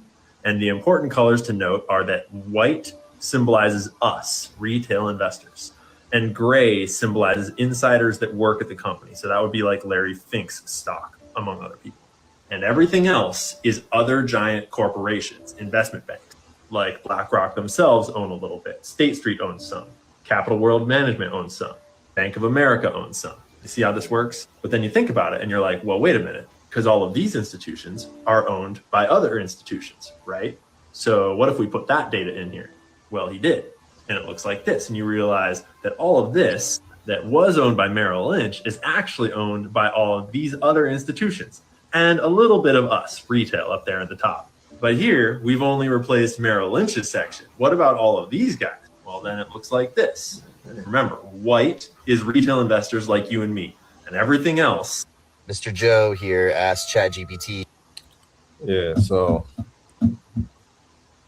I definitely looked into BlackRock before when I first heard of them, I think. Yeah. And it definitely kind of was interesting a little bit when I looked it up, because I definitely was looking for an owner, and it's really not an owner. Like these is like it's the weirdest shit. Like these motherfuckers are really like extremely wealthy fucking people, bro. Like they got all of the fucking money. Yeah. Like real shit, bro. Like it's a company. How is a company that owns everything doesn't have a CEO or actual owner? It's not a company. This is all wealthy people owning shares of a company that owns shares of all the companies that own share. Like, bro, motherfuckers is taking all the money. You're like, every which way. Yeah, they're taking all the money. Like, right. Yeah, bad. Like literally, bro. I just want the pile of ones over this motherfucker. Right, come on, Shit. yo. Fives at least. Yo, this shit is off the goddamn chain. These motherfuckers is really fucking straight damn savages, bro. Like, yo, hey man, fuck all that YN shit, nigga. They ain't got shit on these motherfuckers. These niggas is fucking super gangsters. They don't give a fuck. Ain't nothing more gangster. About nobody in the whole world, bro. Like, fuck all y'all motherfuckers. Yes, indeed. Come on, man. They creating the problem and the solution. Hell yeah. Getting paid off all that shit. Yeah. Oh, you don't like this? Don't worry about it. We got something for you over here. We're gonna call it, tree rock. You ain't like rock tree. Right. Boom, over here, the tree rock. We got what you need. Yeah. This shit is goddamn unbelievable, man. Yeah, I think too. That's why I'm definitely coming to the conclusion now that a lot of the issues can be resolved in most of our lives by simply moving out of the fucking United States of America. You know what I mean? Like, if you can, of course, but most people can't. But if you can, I think a lot of this shit, all of this bondage shit, all of this fucking fake additives and food shit, all of this capitalism shit would all go away just by moving to the right country, of course. I'm sure some countries fucked up.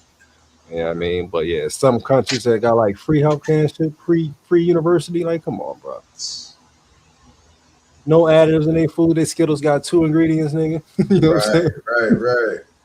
not red 6, blue 9. Like, come on, bro. Like, a whole bunch of problems will go away. They ain't at war with nobody. Yeah, they ain't got no retarded ass president or nothing like that. That's really an agent type shit. Like, come on. You grow your own food peacefully, communities, garden kind of stuff peacefully. Yeah. Whole life would change out this motherfucker. Just doing that. Then if you get on top of your shit really and get into the raw eating and all of that, come on, man. Right.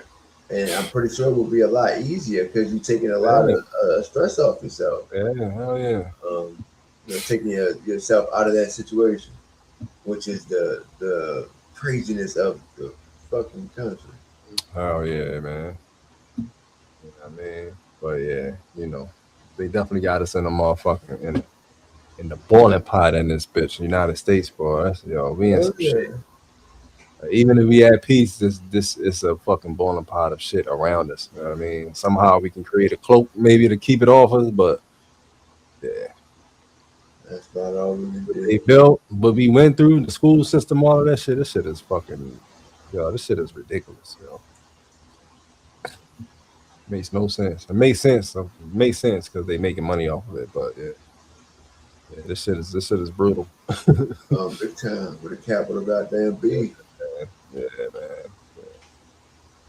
I really was in school all that time, hating it the whole time, though. Like, not interested, not enlightened, or none of that shit. And they call that shit school. This is what you're supposed to learn. I never felt enlightened in school. Like, never.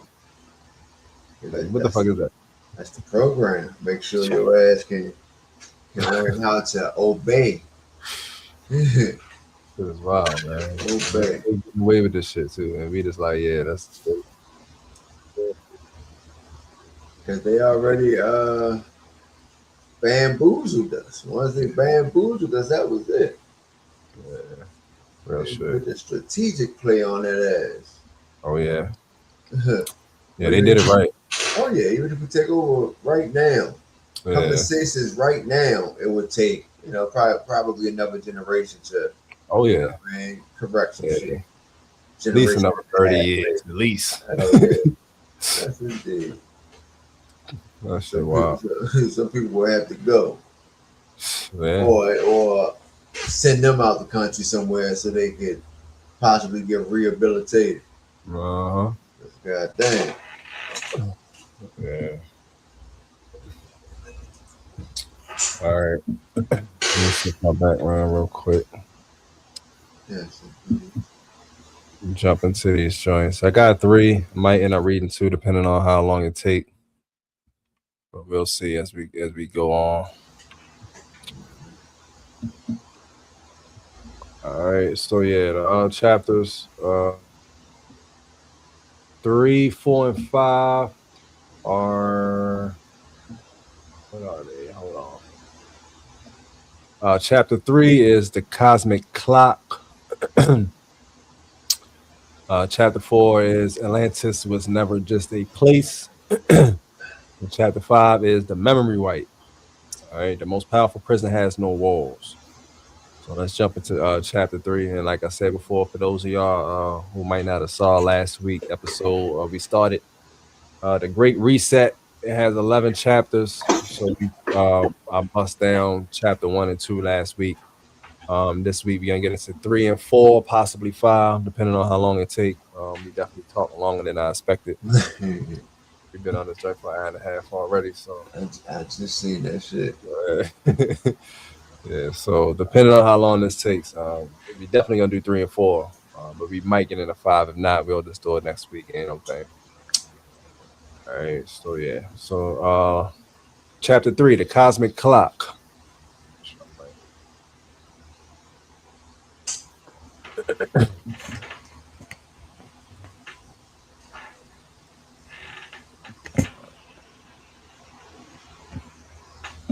All right. Our civilizations following a schedule older than humanity itself. Perhaps history doesn't repeat because humans never learn. Perhaps history repeats because the universe itself moves in cycles. The third chamber. So imagine that somewhere beneath every ancient temple, hidden beneath every sacred mountain, buried underneath every forgotten civilization, there exists a clock.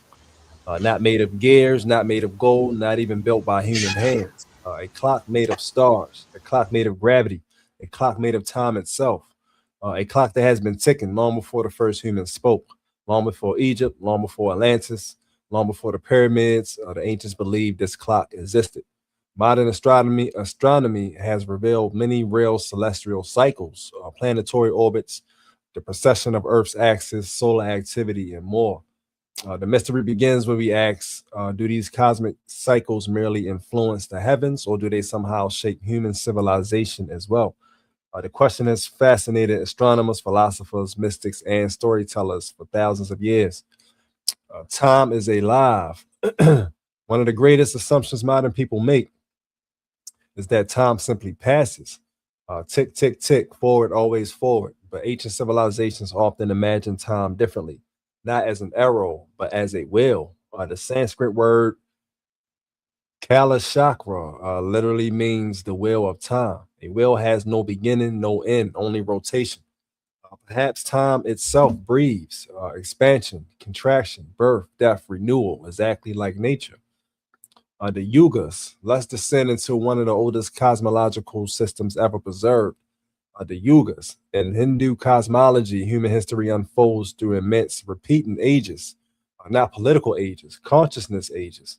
The first, Satya Yuga or Satya Yuga, the age of truth. Descriptions portray humanity living in harmony with nature, with high levels of virtue and spiritual understanding.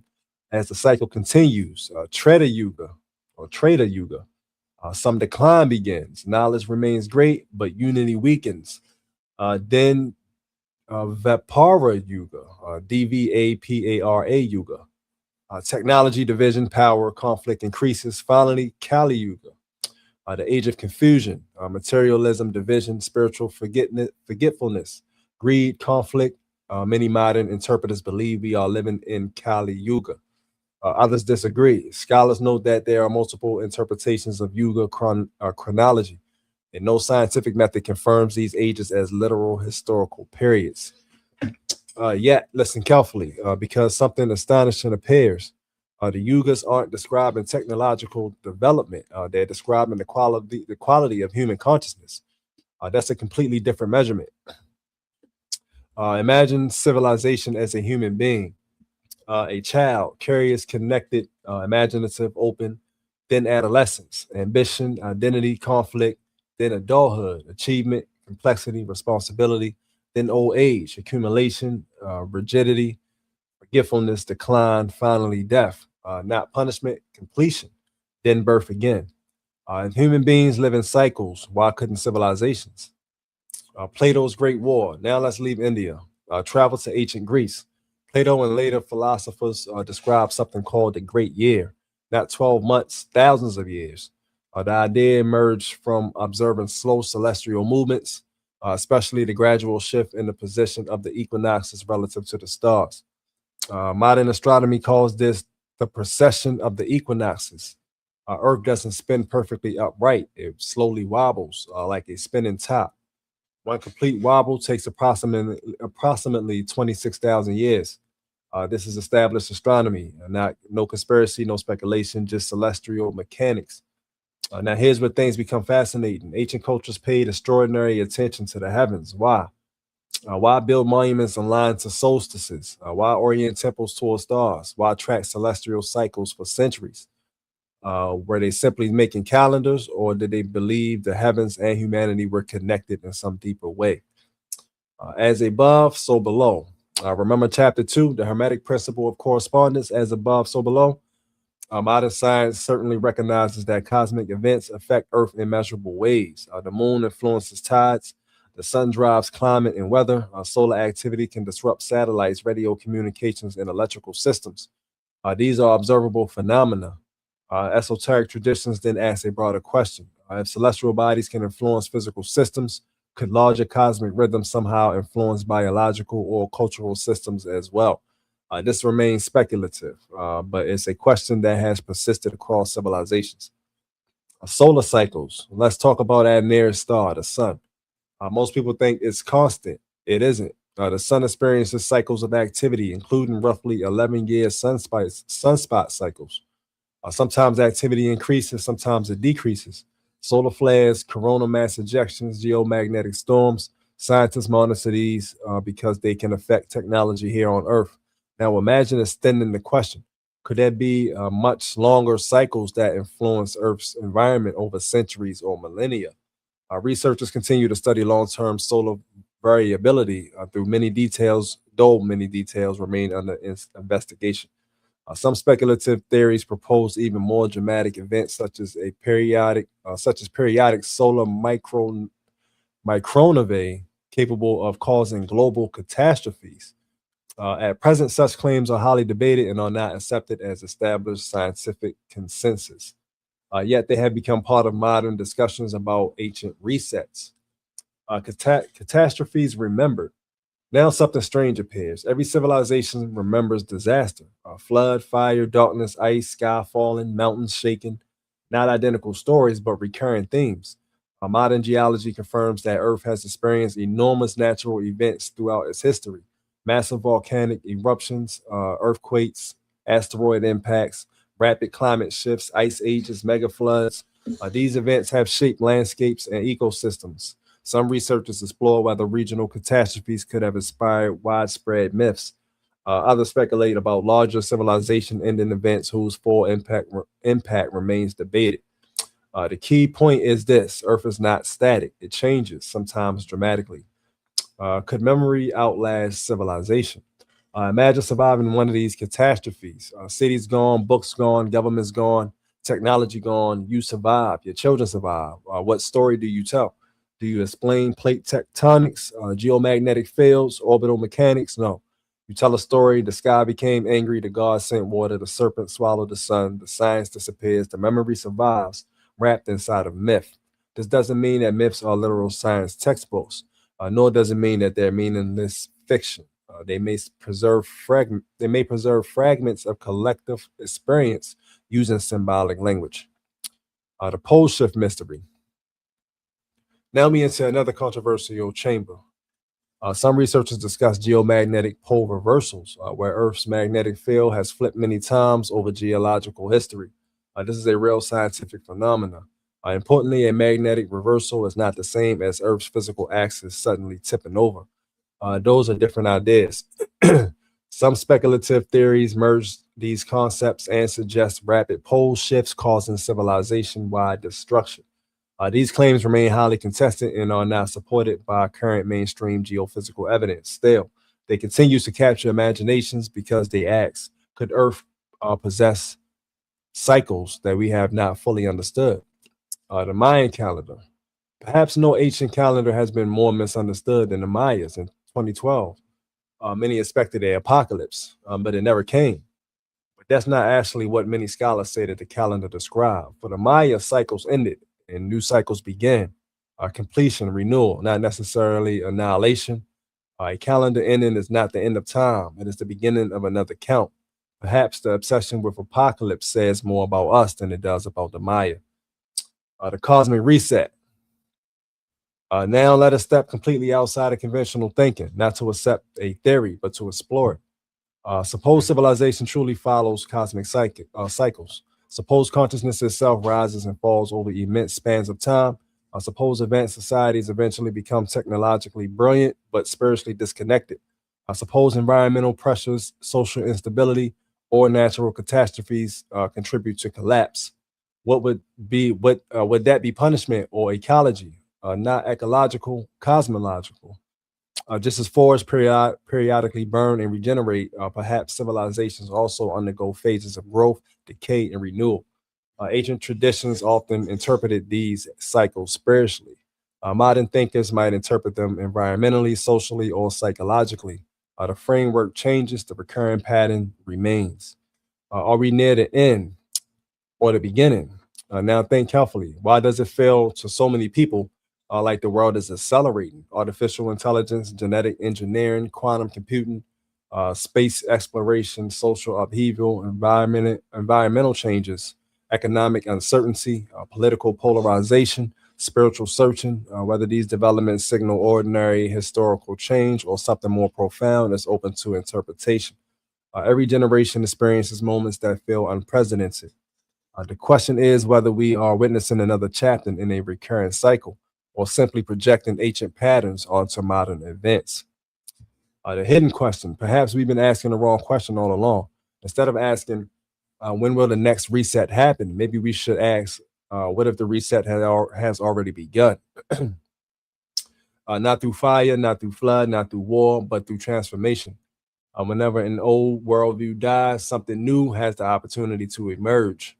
Every personal awakening is, in a sense, a reset. Every scientific revolution, every philosophical breakthrough, every spiritual insight, the old map ends, a new map begins. Leaving the third chamber, the ancients looked into the night sky and saw more than stars. They saw rhythm, order, meaning. Whether those interpretations were literal, symbolic, or somewhere in between remains a matter of perspective. But perhaps they understood something modern civilization often forgets. We are participants within it, made of stardust, living on a moving planet, orbiting a changing star. Inside a galaxy itself is in motion. But inside a galaxy that itself is in motion. Perhaps the greatest illusion is believing history happens only on Earth. Maybe history is one expression of a much larger cosmic story. And if there truly is a clock, the most important question isn't whether it's real. The most important question is, what time is it? All right, yeah, super fast though. So let me see a couple questions down this joint. All right, so yeah, a couple of reflection questions. It says question 1. We can both answer these joints too. You can go first though. If civilizations do move through recurrent cycles, what signs would distinguish the end of one cycle from the birth of another?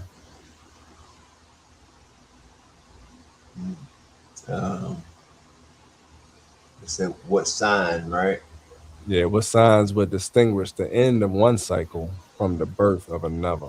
How would you be able to tell the difference between the end and then the beginning? I think when your feelings and attitude and all that good stuff change towards the old shit that you used to do, kind of thing, where maybe procrastination now feels weird, you know what I mean, kind of thing. So I think once those kind of things become visible, more visible, the only thing I can comment. Yeah, I would say, I don't know. I think that what distinguish it, of course, is or maybe that's just what's programmed in my head. That the ending looks chaotic and the beginning looks peaceful. You know what I mean? I think that's what would distinguish one cycle from another. You can tell what's ending by the panic or the destruction, the war, that's happening. You know what I mean? And yeah, and you can tell the cycle that's beginning from the changing of a lifestyle, changing the thoughts, like you just said, thinking differently, moving differently, acting differently, or even just wanting to do those things. You know what I mean? Right. Just thinking about the shit, like, damn, I'm thinking like this now. Okay, even if you ain't act on it yet. You know what I mean? So yeah, I think that's how you can distinguish the end from the beginning, at least in my mind, anyway. So yeah, do you think myths are primarily stories, or could they preserve fragments of real experiences encoded in symbolic language? Do you think the myths are real? All of the writings on the wall and all of the mythology, all the mythological stories and shit? Yeah. I feel them to be real. You know what I mean? I have no reason to believe that they're not. So, and I don't do enough research. Yeah. You know what I mean? To get any more evidence to say it is or it isn't. So, based off of, I guess,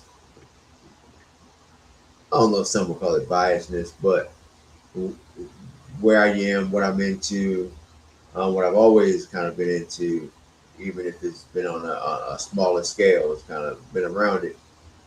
It fits my belief, or it fits my world, kind of thing.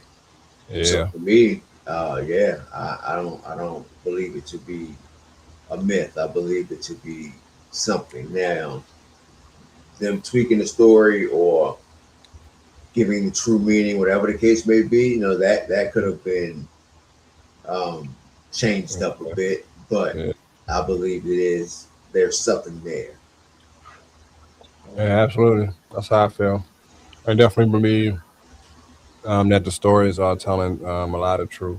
Probably not the whole truth, of course. Right. But yeah, definitely is a lot of truth in those stories or those characters. And of course, the the symbology, all of the writings on the wall, even though most people can't translate that shit, I'm sure it means something very deep. It has a lot of history with it. You know what I'm saying? Right, you ain't just write that shit and tell us all this stuff for nothing. You know what I mean? But well, yeah. Wow. So we can skip the last question. That's kind of a weird question. But the next joint is chapter 4. Atlantis was never just a place. The first civilization or the last memory. I said perhaps Atlantis did not disappear because it sank beneath the ocean. Perhaps it disappeared because humanity forgot what it truly was. All right, so let's jump into it. Somebody said though, before we get into it, I forgot who it was. Somebody was saying that some people do say that it's still under the water, under the ocean. And then some people say no, it never disappeared. Like we pretty much still on it. But they also said, I wish I can remember who said this. But it was also saying that the splitting of the tectonic plates, how the world was all just one mass at first and then split. They were saying that it actually never split. It's still one big ass landmass connected with the water surrounding it in a circle, and then the ice wall surrounding that in a circle. You know what I mean? So, but of course, we can't prove that shit. But right, of course not. They would never give us the information or the access. These are the kind of So, but that's what he was saying. It's definitely a speaker that that is definitely highly informed on these types of things. But yeah, he said it's still in one piece. But A lot of people say that you can walk to Egypt from Arizona. You can walk to Africa from the Grand Canyon. Yeah, I heard that. Yeah. You know what I mean? So, yeah. No, man. Right. At this moment, my mind goes towards prove it wrong, Right. rather than prove it right. Right. Why they blocking that shit off then? You know what I mean?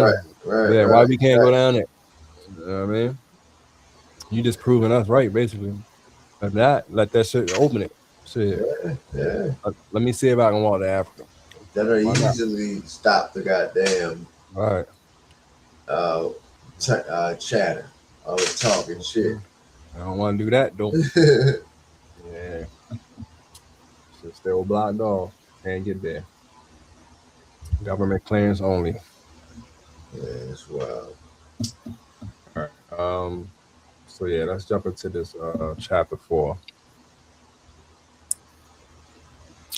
The fourth chamber. Atlantis was never just a place. Close your eyes. Imagine standing on the highest mountain on earth. Now, before you stretch, below you stretches a city unlike anything you've ever seen. Crystal towers reflect sunlight like diamonds. Water flows through canals so perfectly designed that they seem almost alive. Massive temples stand not as monuments to kings, but as monuments to knowledge. And there is no smoke, no pollution, no war drums, no poverty. The people understand mathematics, astronomy, medicine, consciousness, energy. They've mastered nature, or so they believe. Then one day it all disappears, not slowly, not over centuries, in a single generation. The greatest civilization on earth becomes a story. Thousands of years later, children laugh at the legend. Atlantis, a myth, a fairy tale. But let me ask you something. Who decides what becomes myth and what becomes history?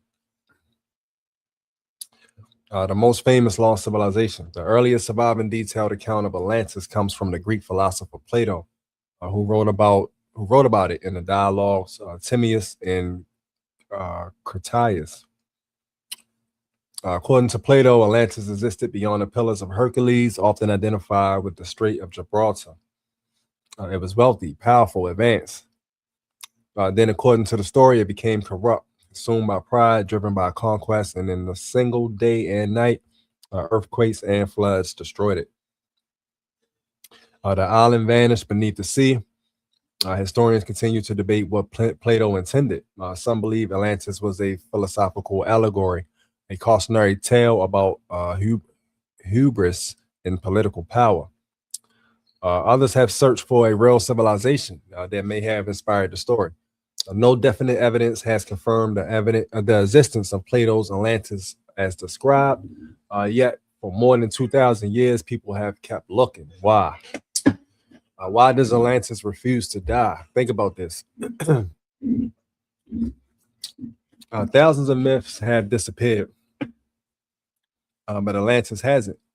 Every generation returns to it. Every generation asks, what if? Why? Perhaps because Atlantis represents more than geography. Perhaps Atlantis represents possibility, the possibility that humanity once knew more than it does today, the possibility that knowledge can be lost, the possibility that greatness contains the seeds of its own destruction. Whether Atlantis existed exactly as Plato described or not, the symbol continues to speak. Every civilization has an Atlantis. Let's zoom out. What is Atlantis really? A civilization that reached extraordinary heights and then collapsed. Now look at history. Rome, Egypt, the Maya, the Khmer, the Khmer Empire, the Indus Valley civilization. Each rose, each flourish, each decline. Different causes, different timelines, one recurring pattern. Civilizations often believe their success is permanent. History suggests otherwise. Perhaps Atlantis is not one civilization. Perhaps Atlantis is every civilization. At the moment, it mistakes power for wisdom. The Richat structure, or the Richat, R-I-C-H-A-T structure. Now we enter modern speculation. In Mauritania, deep within the Sahara Desert, lies an enormous geological formation known as the Richat structure, sometimes called the Eye of Sahara. Yeah, that joint look wild though. Hold on. Let me show y'all this real quick. I got a picture of it up this joint. Look like the top of a globe or some shit, but this is in the desert.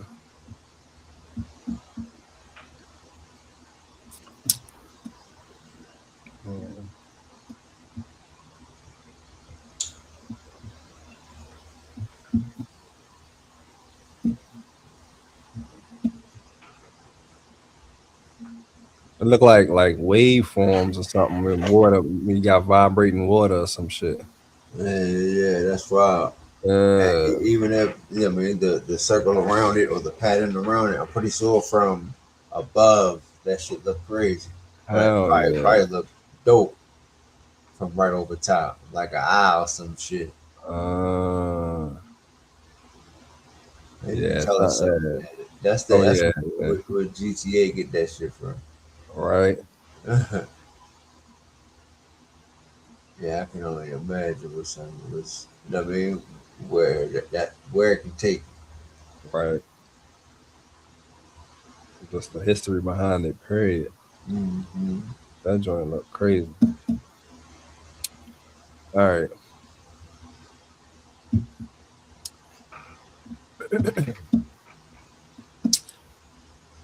From space, it appears as a series of giant concentric rings. Some researchers and enthusiasts have proposed that it resembles descriptions associated with Atlantis. Could it be the Lost City? Most geologists conclude that the Rakat structure is a natural geological formation created through uplift and erosion. No consensus archaeological evidence identifies it as Atlantis, but still, its unusual appearance has inspired countless investigations and debates. Again, certainly remains elusive. The ocean doesn't tell stories. Roughly 70% of Earth's surface lies beneath the oceans. Much of that deep sea floor remains only partially mapped in detail. That fact alone should humble us. What lies beneath miles of water? Submerged coastlines, ancient settlements drowned by rising sea levels after the last ice age. Marine archaeology has already confirmed that some prehistoric coastal communities now lie underwater because sea levels rose dramatically as glaciers melted. That is established science. Some people then extend this observation further, proposing that much larger advanced civilizations may also await discovery beneath the seas. At present, that remains speculation, but the ocean still holds many unanswered questions. But that is possible too, because they saying, they say now that fucking New Orleans in like 30 or 40 years is gonna absolutely be underwater. Parts of California, I believe, some of New York, like a lot of these places in 40 or 50 years are gonna be underwater because they already are below sea level. You know what I mean? Right. Yeah. So shit. Imagine how much civilization is below sea level. The water just keep rising and shit. Just keep rising up. Yeah. Man, that's wild. Yeah. This one in Georgia too, right? I don't know if that was on some evil shit, but Lake Lanier. Yeah. So definitely heard of that. Yeah. So another town, city. That was like, I already said it was like a little name. Town. Yeah. Something like that. Yeah. But it's wild. Even if that was, planted. Right. Or, whatever. But it still had to do with water and going under. But I can see, well, of course, all the places that you name is surrounded by fucking water. But I can see New Orleans for sure, because especially with them not even being able to bury, they can even bury the bodies after they pass away or something like that. Because all the moisture or something like that. I didn't know that. The body will rise back up or some shit they were saying. I'm gonna have to look it up for more detail. But it's something with the ground and the wetness and all that shit. Yeah, they below sea level. Like, why would you even build land below sea level without the technology to sustain it? That just don't make fucking sense, bro. Like, you just don't give a fuck about 100 years from now when the people who live there have to move, because now it's just flooding. This is you can't stop it because it's just y'all fucking sinking. Right. They're like, they ain't gonna be there. Right. You know what I mean? We J.G. Whitworth. We need that shit down. Exactly. That's all that matters. All right. Gobekli Tepe changed everything. All right. Now let us talk about something very real. This is look like another structure. Look like the Georgia Guidestone type of thing, but they just organized a little differently next to each other type of shit. Before its discovery, many scholars believe monumental religious architecture emerged after agriculture. Then archaeologists uncovered Gobekli Tepe in present-day Turkey. I guess that's not Turkey. That's something different. Turkiye. Massive carved stone pillars, sophisticated symbolism dating back roughly 11,000 years. Its discovery challenged earlier assumptions about the sequence of social development. It didn't prove Atlantis, it didn't prove hidden civilizations, but it reminded us of something important. Our understanding of prehistory can change dramatically when new evidence appears. History is not a finished book, it is an ongoing investigation. The builders. Here's another mystery. Across the world, massive stones appear: the Great Pyramid, Baalbek, Sacsayhuaman, Ollantay Tambo. The precision of many megalithic sites continue to inspire admiration and study. Engineers and archaeologists have proposed practical explanations for how ancient peoples moved and shaped enormous stones. Others remain fascinated by aspects that are still debated. Esoteric traditions sometimes interpret these structures as evidence of forgotten knowledge or technologies. Whether one agrees or not, they provoke a deeper question. How much ancient ingenuity have we underestimated? Agassiz Atlantis. Now we enter another chamber. Agassiz, often called the sleeping prophet. During trance readings in the early 20th century, he spoke extensively about Atlantis. He described a civilization possessing remarkable technological capabilities, crystals, energy, flying craft, advanced healing. He also warned that spiritual development had failed to keep pace with technological power. And eventually the civilization destroyed itself. There is no independent evidence confirming Casey's descriptions, yet many people continue to study them because they frame Atlantis not merely as a place, but as a lesson. Technology without wisdom, power without restraint, and knowledge without humility.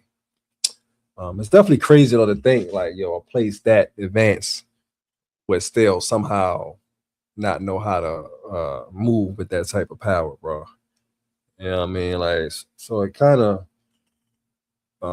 reminds me of now where we at now with the advancement of fucking AI and shit. You know what I mean? And how fast it's advancing. And the fact that if it did get to a certain point, your mic muted if you're trying to say something. I don't know if you're trying to say something. But yeah, if it just reminds me of now where we at now with the advancement of AI and shit and how fast it's moving. You know what I mean? So maybe these, or maybe Atlantis wasn't advanced like we think. Maybe just the technology keep advancing too goddamn fast. You know what I mean? Yeah. Quickly became outdated. Right. And the people who come next gonna be like, oh shit, look at the whole advanced. They had this, they had that. That's why I say, like, depending on the type of what happens, if it is a true reset and you starting back from nothing, then yeah, they're gonna see our cell phones and be like, man, they were so fucking advanced. Man, we wasn't advanced and shit. Like, we had cell phones, yeah, but like, bro, humanity was not advanced. Technology was. You know what I'm saying? So yeah, maybe Atlantis is not some people who's had advanced healing. Maybe they just had regular shit that hospitals got, but they still just was fucked up in the head. Not, you know what I mean, spiritually. You know what I mean? So yeah, who knows? But all right. Beauty of life. I said the beauty of life. All the goddamn mysteries of possibilities. You know what I mean? All this damn mystery. Who the fuck knows what the fuck's going on? All right. Atlantis is consciousness. All right. Now let's go deeper than geography. Forget islands, forget maps, forget oceans. What if Atlantis is a state of consciousness?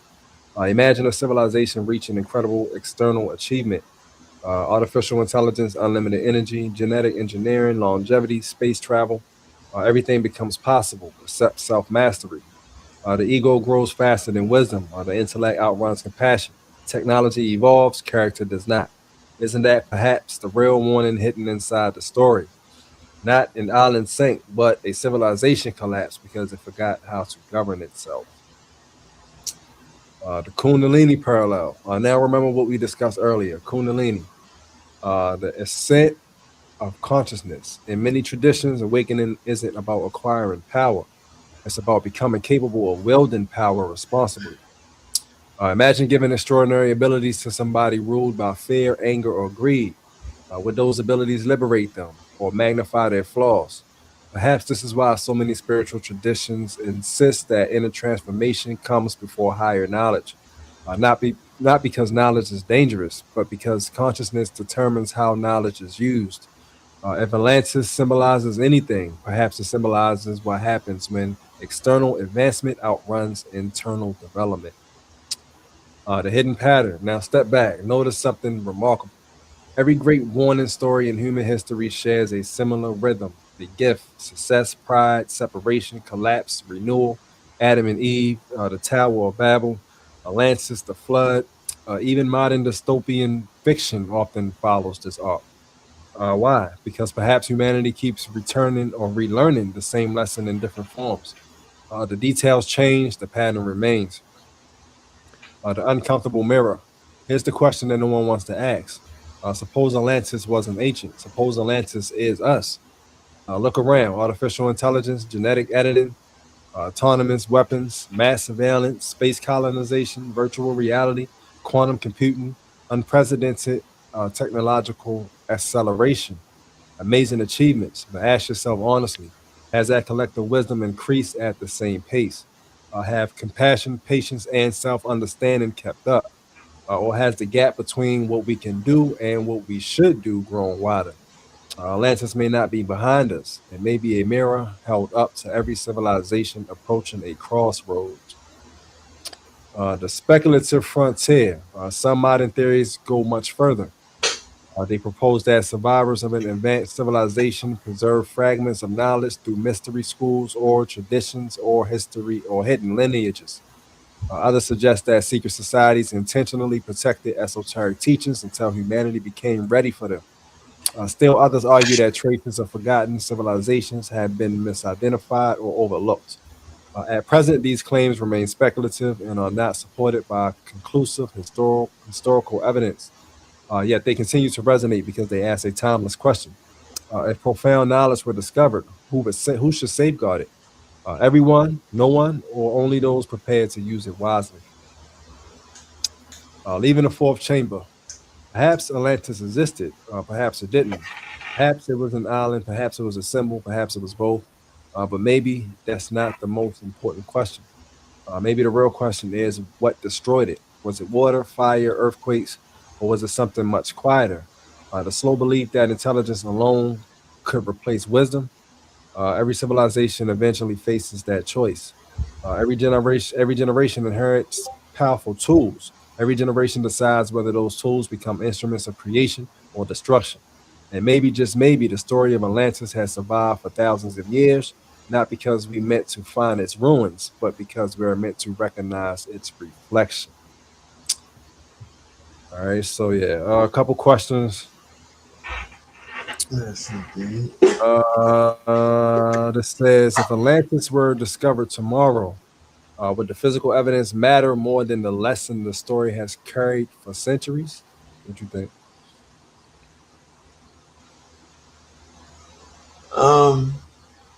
At this moment, I think motherfuckers would be so wild that it's there that nothing else will really matter. You know what I mean? If it was to just all of a sudden come back applicable, whatever Atlantis is about and all that good stuff in detail, I think people would be more wild on it coming back, and you know what I mean, really caught up on I definitely agree with that. Yeah. Maybe that made the thing. Yeah, it definitely would be for the people. But would it matter to me? No, of course. Well, actually, yeah, yes and no. I would say it will matter more. It will matter more than the lesson because, first of all, the shit is fucking true. Like, okay, hold the fuck on. You know what I mean? Like, what else is fucking buried underneath this Right. How many times did this happen? Type of shit. You know what I mean? So, yeah, that's why the physical evidence matters. Yeah. But at the same time, sometimes, yes and no. I would say, the lesson matters more because it will actually not only it will bring to what's the word I'm looking for? It would materialize the fucking lesson that it's trying to teach. You know what I mean? Not only would it be a lesson, but it's showing you that this shit actually happened. Like, right. That's the ultimate fucking lesson. Like seeing a motherfucker with like that got shot 10 times in the hood, like seeing him and then him telling you, yo, get out the hood before you fucking get shot up. That's different because this nigga actually got shot up. Got shot You know what I up. mean? So yeah, so it would be different seeing it and knowing that it's a lesson tied to it and knowing that, oh shit, the lesson was real. They really got their shit sunk. Like, we better get it the fuck together. You know what I mean? So yeah, yes and no. Yeah. I like that. I like that. And the way it seems like strong weather is being targeted to certain areas and shit. Yeah, Makes you look at things a little different too. Like, Yeah, all right, yeah. you know what I mean? They might got a grip on it even more now to play around with that type shit. Oh yeah. Because even while we was gone, I'm looking around here and see how much damage that I guess a storm came through this joint and did. Yeah, yesterday. In a particular area where all the damage was done. Poles, trees coming out, like thick trees coming out the ground, like God. So these winds picking up, like like I said, like it's mad at it was one house, not yesterday's storm, but a couple weeks ago now, where a storm came through, and in this neighborhood is one house that's boarded up, pretty much one window, and the little sidings came off and shit, as if all the wind and all the anger towards whatever went directly to that house. Right. And because it didn't mess up nobody else shit. They move some things around in the yard or something like that. But that was the only house that had to get boarded up and shit like that. And then I don't know, like they just let's change the numbers and put it in this area real quick. Right. See how that shit working. Exactly. I don't know. This weather getting very weird. Even more. Yeah, weird. man. Even more weird. Yeah, and more consistent. Yeah. Oh yeah.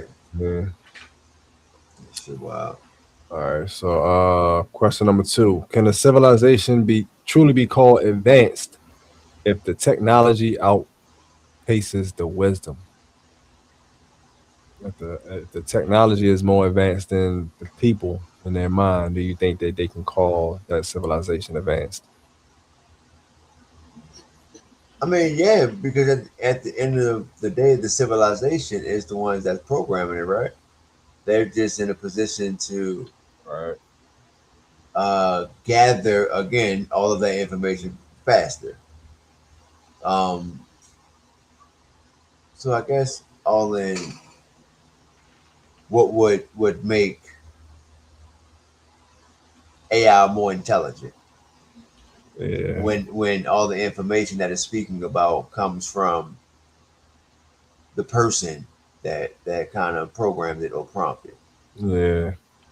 Right. I guess when you start looking at what they say, the motherfuckers started speaking their own language or some shit.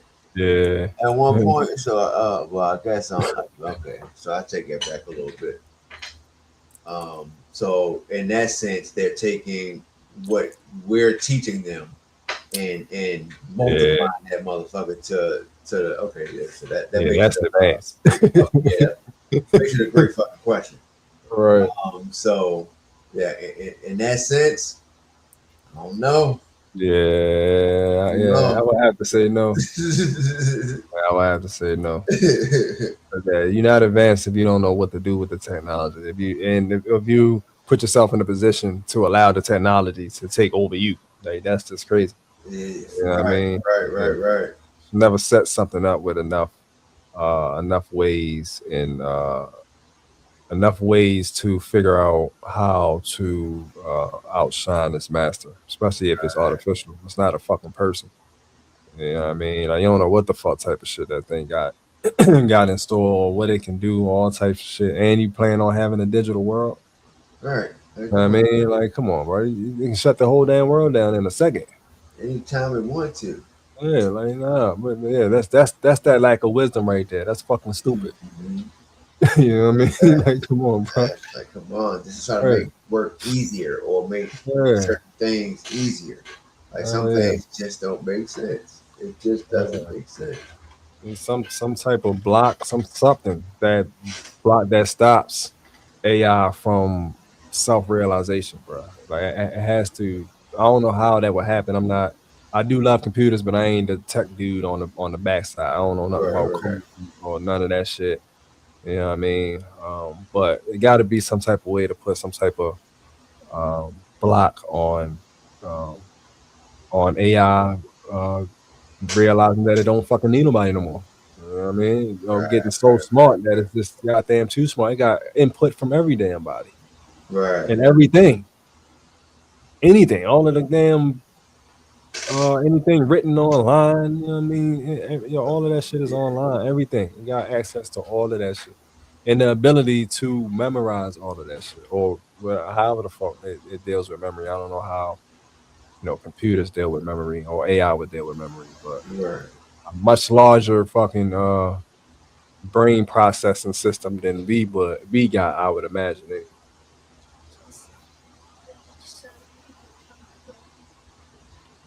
Kind of almost time. Yeah, but so yeah, that's what a lack of wisdom is. So yeah, I definitely wouldn't call a civilization advanced just because they got flying cars. You know what I mean? If they fucking figured out a highway system in the air and everybody fucking crashed into each other type shit. Right. But they still haven't even figured out drinking and driving, and then they give them motherfuckers flying cars. Like, come on, bro. Yeah, don't do it. Right. It's just set up like fucking Jetsons. Oh yeah, right. Y'all got the ultimate plan to make that shit official and very safe. To be up there with the airplanes and shit. Yeah. All right. So last question. If Atlantis is an archetype rather than only a location, what signs would tell us that a modern society is approaching the same crossroads? So yeah, if Atlantis is just a lesson basically and not a real place, what signs would tell us that we are headed there basically right now?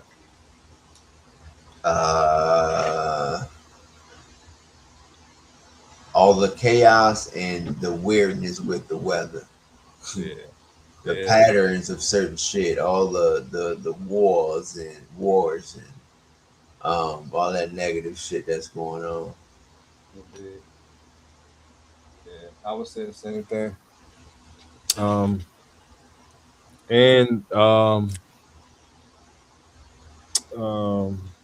Literally the sinking of certain places. Yeah, right.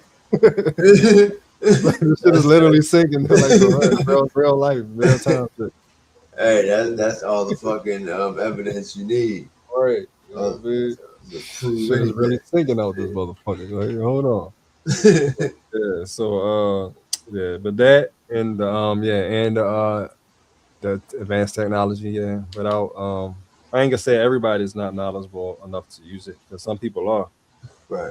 But I would say a lot. I ain't gonna say most, but a lot of people aren't prepared for this type of technology. And not only are they not, they make it known that they're not. Like, a lot of people don't even fuck with it. Like, they still be like, man, I don't know how to do that computer shit. I ain't, you know what I mean? I don't know nothing about that shit. Like, they won't do it. You know, get to know. They don't even want to know. Right? Yeah. Like, bro, So clearly they're not ready, bro. Like a lot of people are not ready for this. Like, you know what I mean? This type of technology. You know what I'm saying? But yeah. So I think that would be pretty much mostly it. And chaos, of course. You can see that, you know, or at least the perceived chaos on the social media, like I said earlier, because I don't see the chaos. I just see it on social media. Yeah, man. But that would be a sign if it's really happening. You know what I'm saying? But yeah, yeah, that's pretty much it. Yeah, we're gonna get to the next chapter, next go round. We have 2.5 hours out this thing, almost 5 o'clock. So yeah, we're gonna go ahead and end it. But yeah, that's definitely a good, nice little bill breakdown on a great reset. Yeah, it gives you things perspective. Things to think about. Absolutely. Yeah, I mean, a lot of people are saying that we're going through one right now. Yeah. A lot of people believe that.